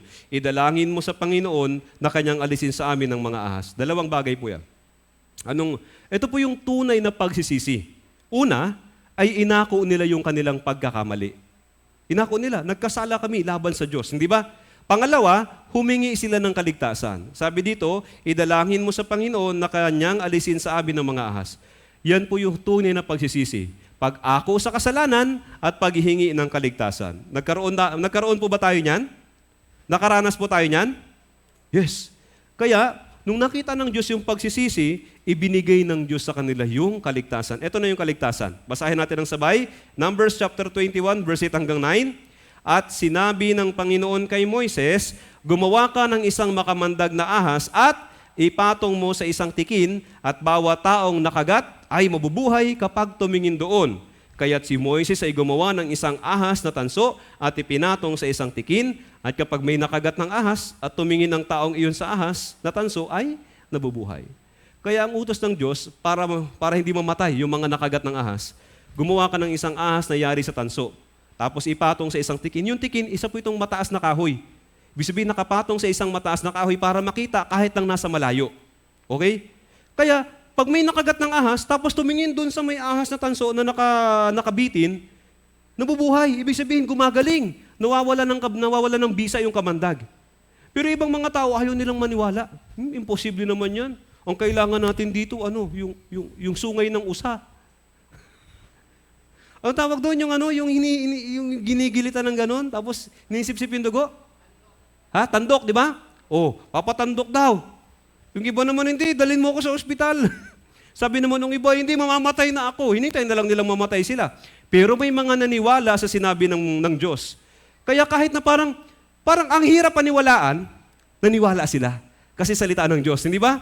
Kaya yung naniwala sa words of God, namatay o nabuhay? Tumingin sila, di ba? Yun yung pananampalataya. Tumingin sila. Kaya sila ay nabuhay. Ganon din po tayo. Ano ba yung nangyari sa atin? Parang yung mga Israelita, tumingin sila dun sa ahas sa tanso. Ang hirap paniwalaan na tumingin ka lang sa ahas, mabubuhay ka na. Tayo, dapat tayong tumingin kay Jesus. Si Jesus itinaas din siya doon sa krus. Kung sino mang makaunawa sa ginawa ni Jesus at sumampalataya sa Kanya, mapapatawad lahat ng kasalanan. Pero kung iisipin natin, di ba parang imposible naman. Sumampalataya ka lang, ligtas ka na. Sumampalataya ka lang, bayad na kasalanan mo. Tapos hindi mo pa nagagawa yung kasalanan, tapos bayad na. Totoo ba talaga yun? Ang sagot po totoo. Kasi yun yung sinabi ng Biblia. Okay po? Sa ayaw natin sa gusto, yun yung laman ng Biblia. Anong gagawin natin?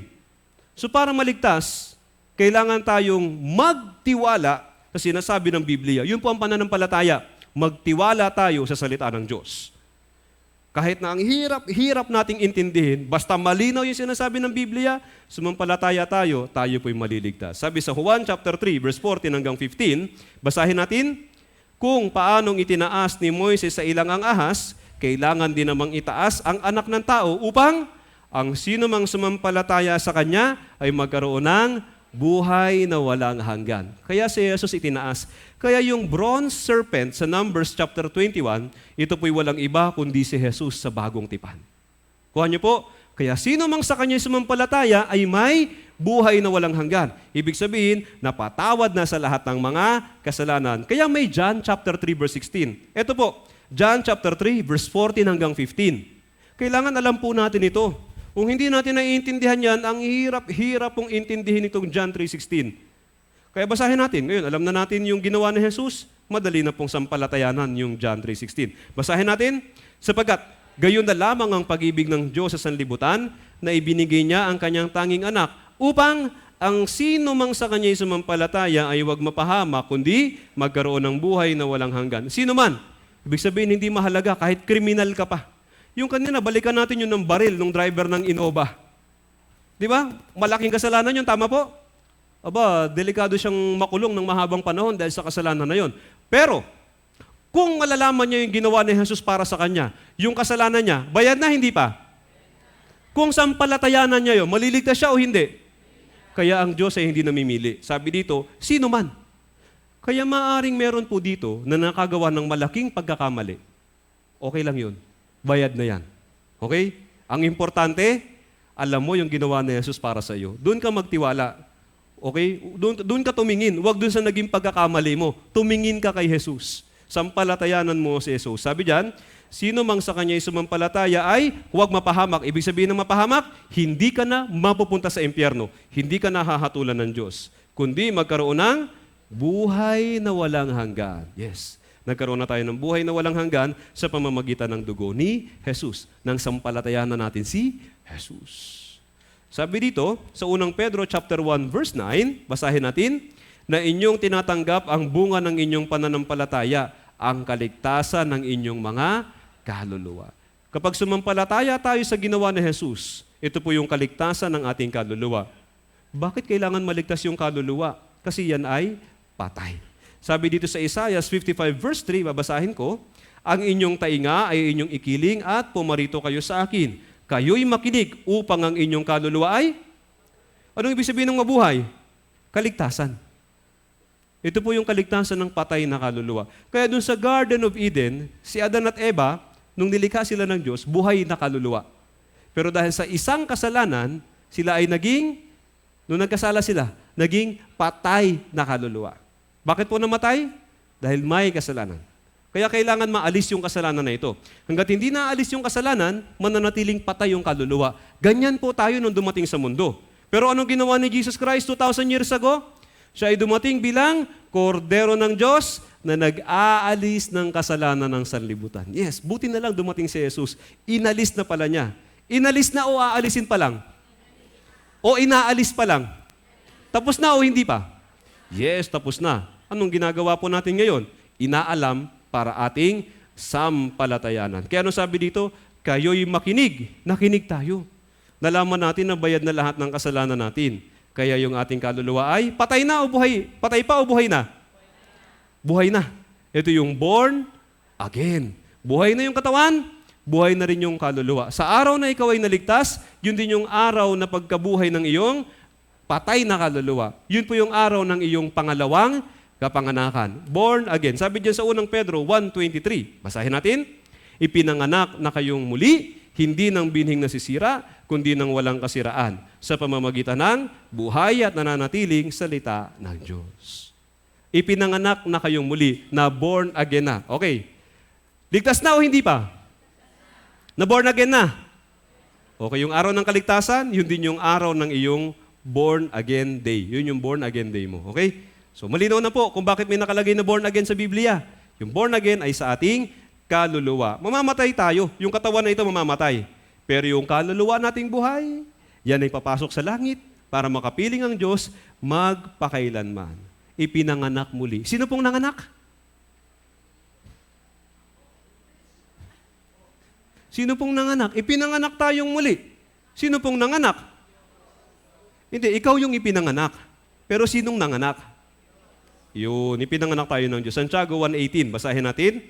Alinsunod sa kanyang sariling kalooban, tayo ay ipinanganak niya sa pamamagitan ng salita ng katotohanan upang tayo ay maging isang uri ng mga unang bunga sa kanyang mga nilalang.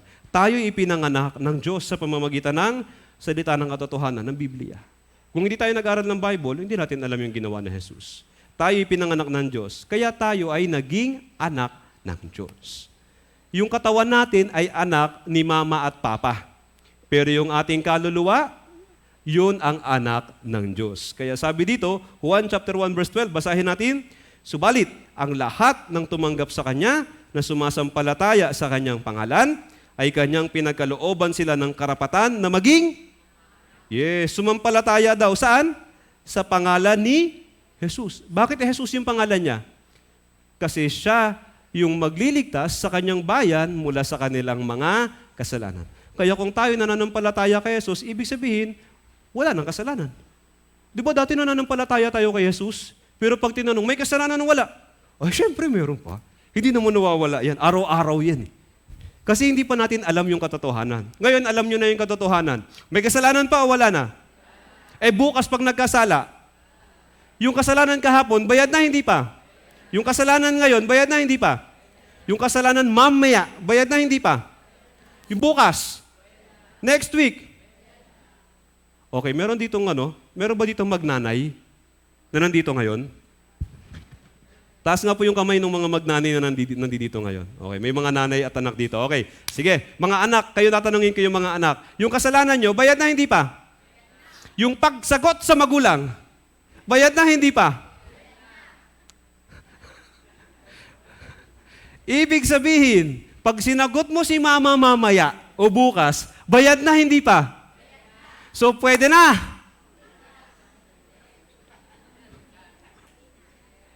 Ito, dapat malinaw tayo dito. Kinabukasan, sinagot mo si mama. Tapos, pag sagot mo kay mama, bigla ka namatay. Hindi ko alam kung bakit. Basta bigla ka namatay. Kasasagot mo pa lang kay mama. Tapos bigla ka namatay. Saan ka mapupunta? Sa langit, sa impyerno? Bakit sa langit? Dahil bayad na. So, ibig sabihin, bukas, pwede mo nang sagutin si mama. Pwede o hindi?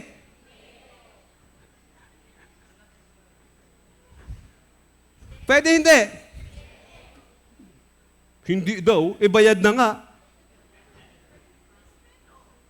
Ha? Ano po? Ano po? So, ang tanong ay, pwede o hindi? Kapag namatay yung sumagot kay nanay, saan ang punta? Langit o impyerno? Langit dahil bayad na. Pero ang tanong kasi dito ay, bayad na hindi pa?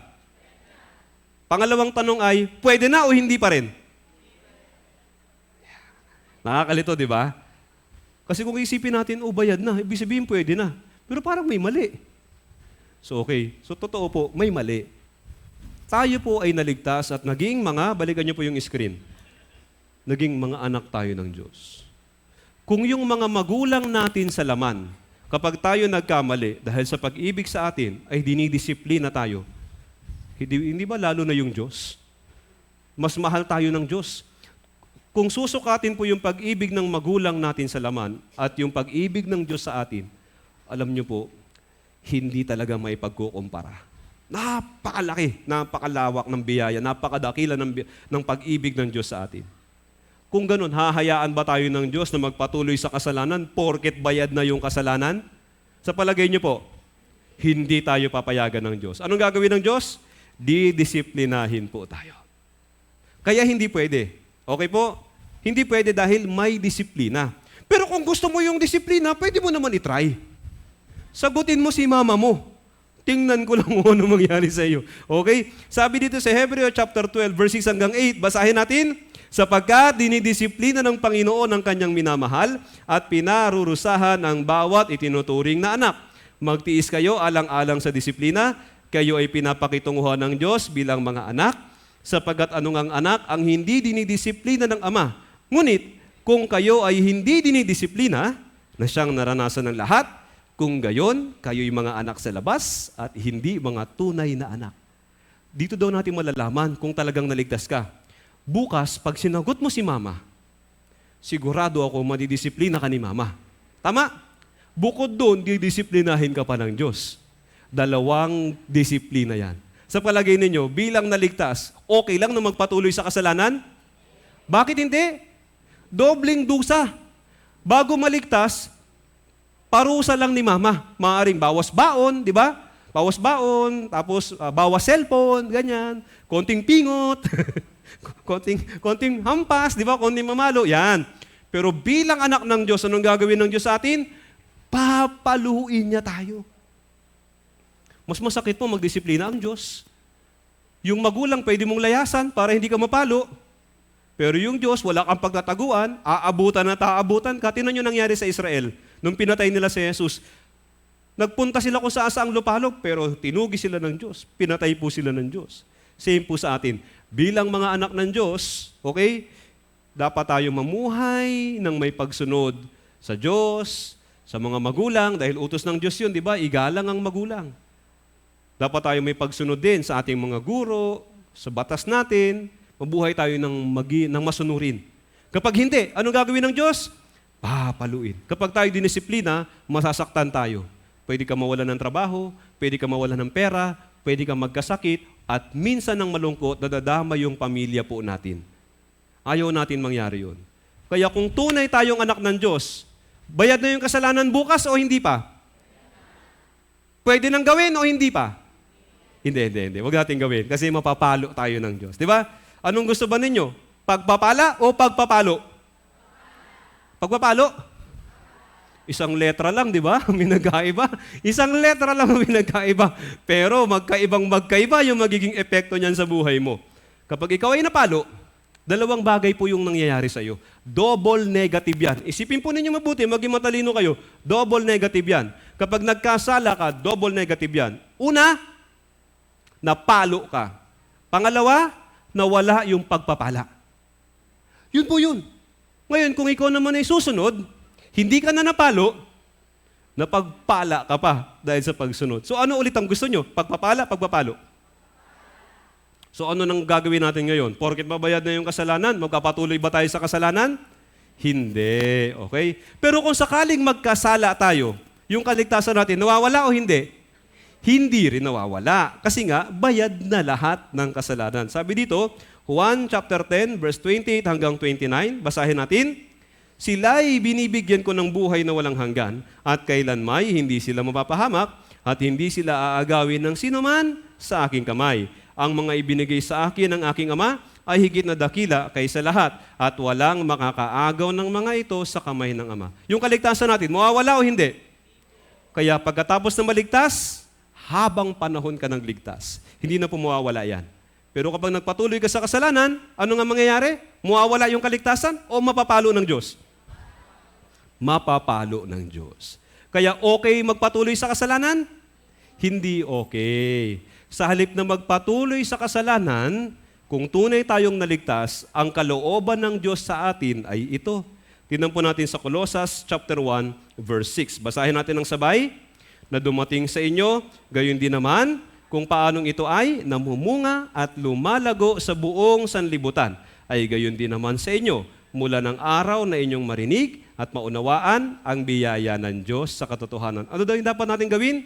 Dapat tayong, eto sa baba, ito yung araw na naligtas. Ano daw dapat mangyari? Lumalago at nagkakabunga. Ito yung gustong mangyari ng Diyos. Kaya paano tayo lalago at magkakabunga? Merong instruction si Jesus. Sabi dito sa Juan chapter 15 verse 3, basahin muna natin yung verse 3. Sabay-sabay, kayo'y malilinis na sa pamamagitan ng salita na aking sinabi sa inyo. Malinis na o marumi pa? May kasalanan pa o wala na? O wala na, ligtas na. Ito yung nakalagay sa verse 3. May verse 4. Basahin natin yung verse 4, sabay-sabay. Kayo'y manatili sa akin at ako'y sa inyo. Gaya ng sanga na hindi magbubunga, buhat sa kanyang sarili, malibang nakakabit sa puno. Gayon din naman kayo, malibang kayo'y manatili sa akin. Kaya may church. Kaya may Subic Church. Lahat ng mga naligtas sa pamamagitan ng dugo ni Jesus, dapat manatili sa church kung saan tayo naligtas. Kasi doon tayo lalago at magkakabunga. Ngayon, anong klase po ng pananatili yung hinahanap ng Panginoon sa atin? Sabi dito sa mga Gawa, chapter 2, verse 42, may binanggit. Basahin natin ng sabay. Nanatili silang matibay sa turo ng mga apostol at sa pagsasama-sama sa pagpuputol-putol ng tinapay at sa mga pananalangin. Tatlong mahalagang bagay po ito na dapat natin gawin. Hindi lang tayo dumadalo sa church. Tatlong mahalagang bagay yung dapat nating isipin sa tuwing tayo ay dumadalo sa church. Hindi lang kasi sa church, dito sa church building, hindi lang ito yung buhay Kristiyano. Ang buhay Kristiyano ay kahit nasaan po tayo. Kuha po ninyo. Kahit nasaan po tayo, dapat tayo magkaroon ng maayos na buhay Kristiyano. Ngayon, paano tayo magkakaroon ng maayos na buhay Kristiyano? Unang-una, kapag nasa church po tayo or nasa bahay man tayo, dapat nananatili tayo sa words of God, sa salita ng Diyos. Kaya dito po sa ating mga gawain, nakikinig tayo ng sermon. Pag uwi natin sa bahay natin, dapat tayo magbasa ng Biblia. Kaya isa yan sa mga bagay na dapat ipundar ng mga Kristiyano, yung sariling Biblia, para may babasahin po kayo. Okay? Sa ngayon, yung lahat ng verse sa screen, nakalagay na sa screen, hindi ba? Pero pag umuwi na kayo, ano nang babasahin ninyo? So mag-pray po kayo na magkaroon kayo ng sariling Bible. Meron po tayong Bible dito sa church, kaya lang hindi po libre. Kasi medyo may kamahalan po yung Biblia. Pero ibinebenta po natin ng mas mura kaysa doon sa SRP para mas madaling makabili yung mga brothers and sisters. Pwede po ninyong bayaran yung down payment lang, kahit down payment lang.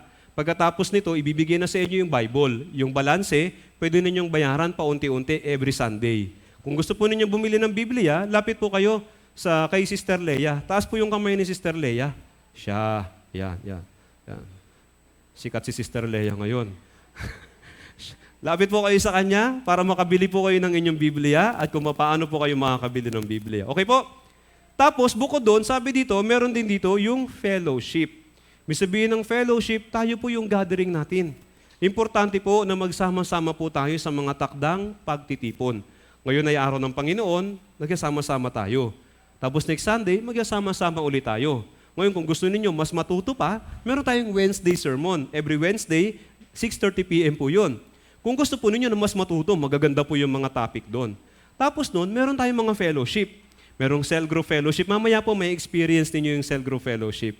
Tapos meron din tayong age group fellowship. Yung mga nanay, meron silang fellowship. May mga tatay, sila-sila. Tapos mga kabataan, nakabukod din sila. Kasi may mga iba-iba yung experience natin, di ba? Iba yung nararanasan ng nanay, ng tatay at ng mga kabataan. So meron din silang bukod na fellowship. Tapos yung pangatlo, ito nakalagay, prayers. Kailangan tuloy-tuloy po tayong namumuhay na meron pong pananalangin sa Panginoon.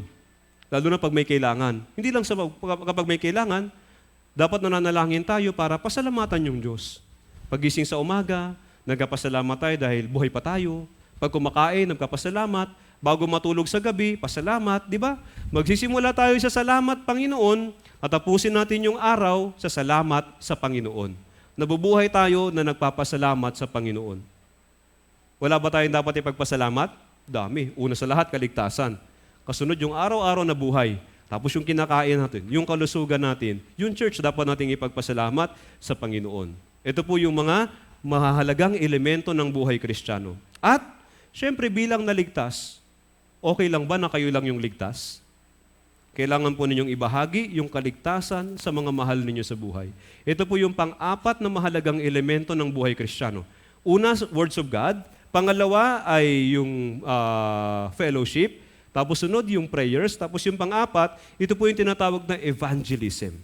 Basahin po natin yung Kawikaan 24 verse 11. Iligtas mo silang dinadala sa kamatayan, pigilan mo silang natitisod patungo sa katayan. Yan po yung tunay na buhay Kristiyano. Kailangan natin i-share yung pag-ibig ng Panginoon sa mga nawawalang kaluluwa. Kapag sinare natin ito sa kanila, maliligtas sila. At ito yung magiging napakasaya para sa Panginoon na nadadagdagan yung mga papasok sa langit. Kaya tayo nabubuhay pa sa mundo pagkatapos maligtas ay para maligtas din yung mga mahal natin sa buhay. Naintindihan niyo po? Yung nag-invite sa inyo sa church, yung nag-invite sa inyo sa Bible seminar, kaya sila naligtas para sa inyo. Ngayon naligtas na kayo. Naligtas kayo para sa ibang mga tao. Marami pang mga kaluluwa sa paligid ninyo ang nais ng Panginoon na maligtas. Kung mabubuhay kayo ng matapat na buhay Kristiyano, magkakabunga po kayo. Ito yung bunga na hinahanap ng Panginoon. Sabi sa Juan chapter 15 verse 5, basahin natin ng sabay. Ako ang puno ng ubas, kayo ang mga sanga, ang nananatili sa akin at ako'y sa kanya, ay siyang nagbubunga ng marami, sapagkat kung kayo'y hiwalay sa akin, wala kayong magagawa. Ibig sabihin ng walang magagawa, meron naman tayong magagawa sa sarili natin. Pwede kayong magtrabaho, pwede kayong mag-aral, pwede kayong mangarap, nang hiwalay sa kalooban ng Diyos. Pwede po yun, pero madidisiplina po kayo. Magdudusa po kayo, hindi ho kayo magiging masaya. Ngayon, para maging masaya tayo, lahat ng plano natin, ilagay natin sa kalooban ng Diyos. Hindi ho ba? So, manatili tayo sa church, mabuhay tayo para sa Panginoon, maging masagana tayo sa words of God, palagi tayo mananalangin sa Diyos, dumalo tayo sa mga fellowship, ipangaral natin yung Ebanghelyo, gaya po ng pangangaral sa atin ng mga naunang naligtas. Kung ganon, sabi dito, magbubunga ng, hindi kaunti, marami. Alam niyo po, yung Lifeword Mission, nung nagsimula ang Lifeword Mission, nagsimula po ito sa iilang churches lang sa South Korea. Pero dahil yung mga naunang naligtas, nanatili sila sa church. At sa church, naging masagana sila sa words of God, prayer, fellowship, pati na sa evangelism. Kaya nagbunga po sila ng marami. Kaya ngayon po yung Ebanghelyo ipinangangaral po sa maraming bansa. Nasa 83 na mga bansa po ipinangangaral ng Lifeword Mission yung Ebanghelyo. Hindi lang sa Korea, hindi lang sa Pilipinas, sa buong mundo. At meron tayong 1,283 churches. Nung nakalipas po ng mga 6 o 7 buwan po yan, baka ngayon po nasa 1,300 churches na po tayo sa buong mundo. Bakit ang dami? Kasi nanatili po sa church yung mga naunang naligtas. Ngayon naligtas po kayo. Pakiusap, manatili po kayo dito sa Subic Church. Sa pamamagitan natin, kailangan maligtas yung mas marami pang kaluluwa. Hindi po tayo nag-iisa lang dito. Tayo po'y bahagi ng malawak na church ng Panginoon. Gusto ko pong ipakilala sa inyo yung Lifeword Mission sa buong mundo at yung Philippine Lifeword Mission dito po sa Pilipinas. Dito po sa Pilipinas, meron tayong mahigit 100 churches sa iba't ibang parte ng Pilipinas. Panoorin po natin ito.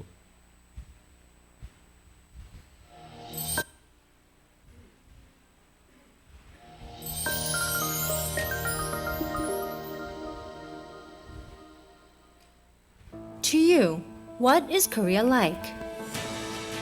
one of the world's largest economy with leading technologies? From K-pop to K-drama, a country that leads the world's culture with strength in its unique contents? They are all correct. But above all, Korea is a leading country in actively preaching the gospel with God's blessings. At the center of it lies Life Word Mission.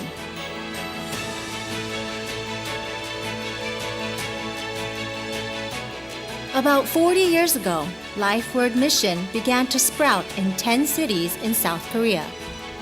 Our history is short, but with the amazing work of the Holy Spirit, we grew to become an important preacher of the gospel. Seoul Central Church.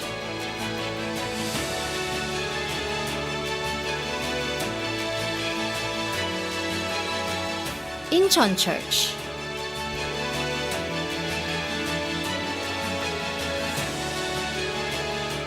Daejeon Church. And Gwangju Church. Our churches in South Korea are actively preaching the gospel across the country.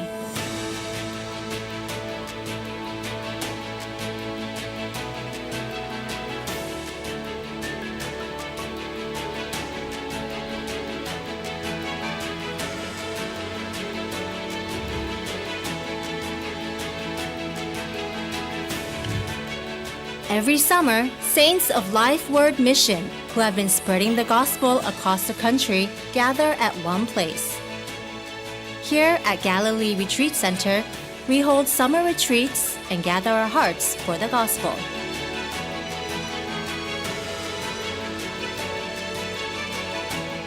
As tens of thousands of saints gather, sweat together, and unite in this place, many new spirits are being born.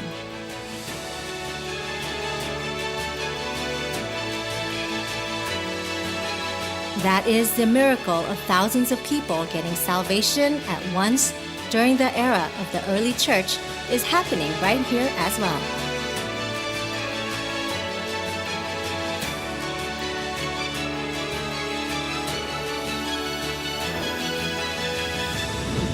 Work of the gospel expanding globally. And he said to them, "Go into the world and preach the gospel to every creature." Following the word, preach the gospel to every creature, Life Word Mission went beyond South Korea, now delivering the word of life to every corner of the world. To Asia and Oceania.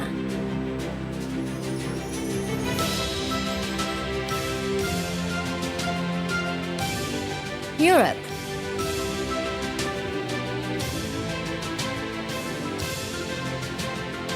North America.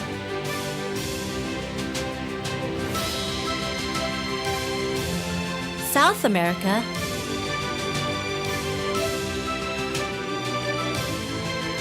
And to Africa. Life Word Mission is spreading the gospel all across the world.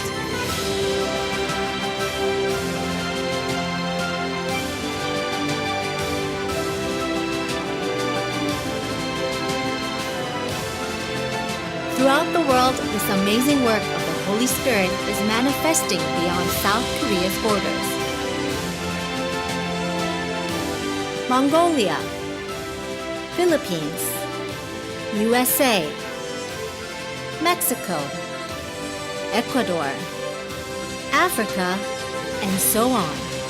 In various places around the world, the work of the gospel through summer retreats are continuing without ceasing. From the time the seed of the gospel was sown until it reached every corner of the world, the Lord has always been with us. And the work of life through Life Word Mission is still going on. Together with Life Word Mission, your spirit can also be newly born again. Life Word Mission for your spirit. Yung datos na ito ay nung 2022 pa. Kaya nga, ngayong 2024, meron na tayong churches sa 83 na mga bansa. Inutusan tayo ng Panginoon na ipangaral ang Ebanghelyo sa lahat ng bansa. Hindi man tayo makarating sa ibang bansa, at least may pangaral natin yung Ebanghelyo sa lahat ng kaluluwa na nasa paligid natin. Makinig man sila o hindi, ay importante, maibahagi natin sa kanila yung gospel.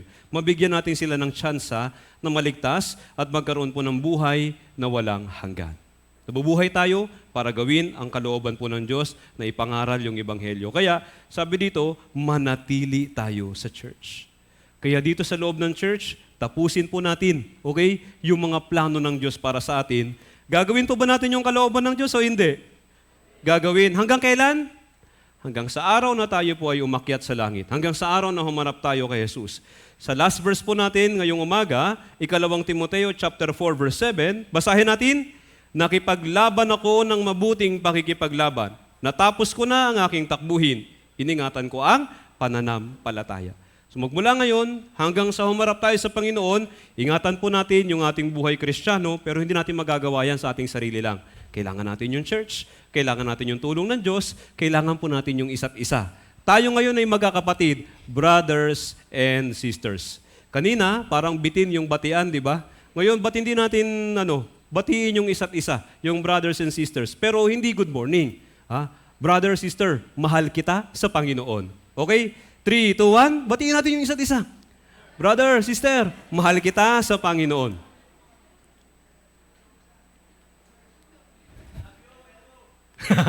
Okay. So, ayun. Mahal natin yung isa't isa sa Panginoon. Mahal ba talaga natin yung isa't isa? Yes. Kung tunay tayong magkakapatid sa Panginoon, magsama-sama tayo hanggang sa tayo po ay umakyat sa langit. So hanggang dito po tayo ngayon, dun sa mga bagong na-save, ay wini-welcome po namin kayo sa pangalan ng Panginoon. Ito pong Subic Church ay inyong church. Kayo po'y bahagi ng church na ito. Dahil dito, iniligtas po kayo ng Panginoon. Kaya pakiusap, manatili po kayo dito sa Subic Church kahit na ano po ang mangyari. Pwede po ba yon? O next Sunday, magkikita-kita tayo next Sunday? Okay, pagkatapos po ng closing prayer ngayon, magkakaroon tayo ng Lord's Supper. Pero bago yon, manalangin po muna tayo. Tayong lahat ay yumuko, pasalamatan natin ng Diyos. Diyos, Ama naming banal na nasa langit, salamat dakilang Diyos sa umaga na ito na kami ay inyo pong tinipon upang sama-samang pakinggan ang iyo pong salita at unawain po ng mas malalim yung ebanghelyo ng Panginoong Hesus. Naunawaan po namin na sa pamamagitan ng kanyang dugo, Amang Diyos, kami nalinis sa lahat ng aming kasalanan at kami po'y sumasampalataya sa napakadakilang biyaya na ito. Kaya Amang Diyos, sa nakalipas na isang linggo, nagdaos kami ng Bible Seminar. Ikaw po ang nakakaalam kung sino yung mga tunay na naligtas. Aming dalangin, ingatan niyo sila. Nawa Amang Diyos sa pamamagitan po ng mga bagong na-saved ay makapagligtas ka pa ng mas maraming mga ligaw na kaluluwa. At nawa Amang Diyos, yung mga kaluluwang naligtas ay manatili po sa Subic Church. Doon sa mga bagong na-save na hindi po nakadalo ngayon, nawa Amang Diyos, sa mga susunod na pagtitipon, makapiling na po namin sila. At ngayon pong umaga Amang Diyos, yung mga napakinggan naming salita, naway mapagbulayan po namin hanggang sa amin pong pag-uwi. Ikaw po ay aming pinapasalamatan, pinupuri, niluluwalhati sa lahat ng kabutihan mo sa amin. Dalangin namin ito sa ngalan ng Panginoong Hesus, namin tagapagligtas. Amen.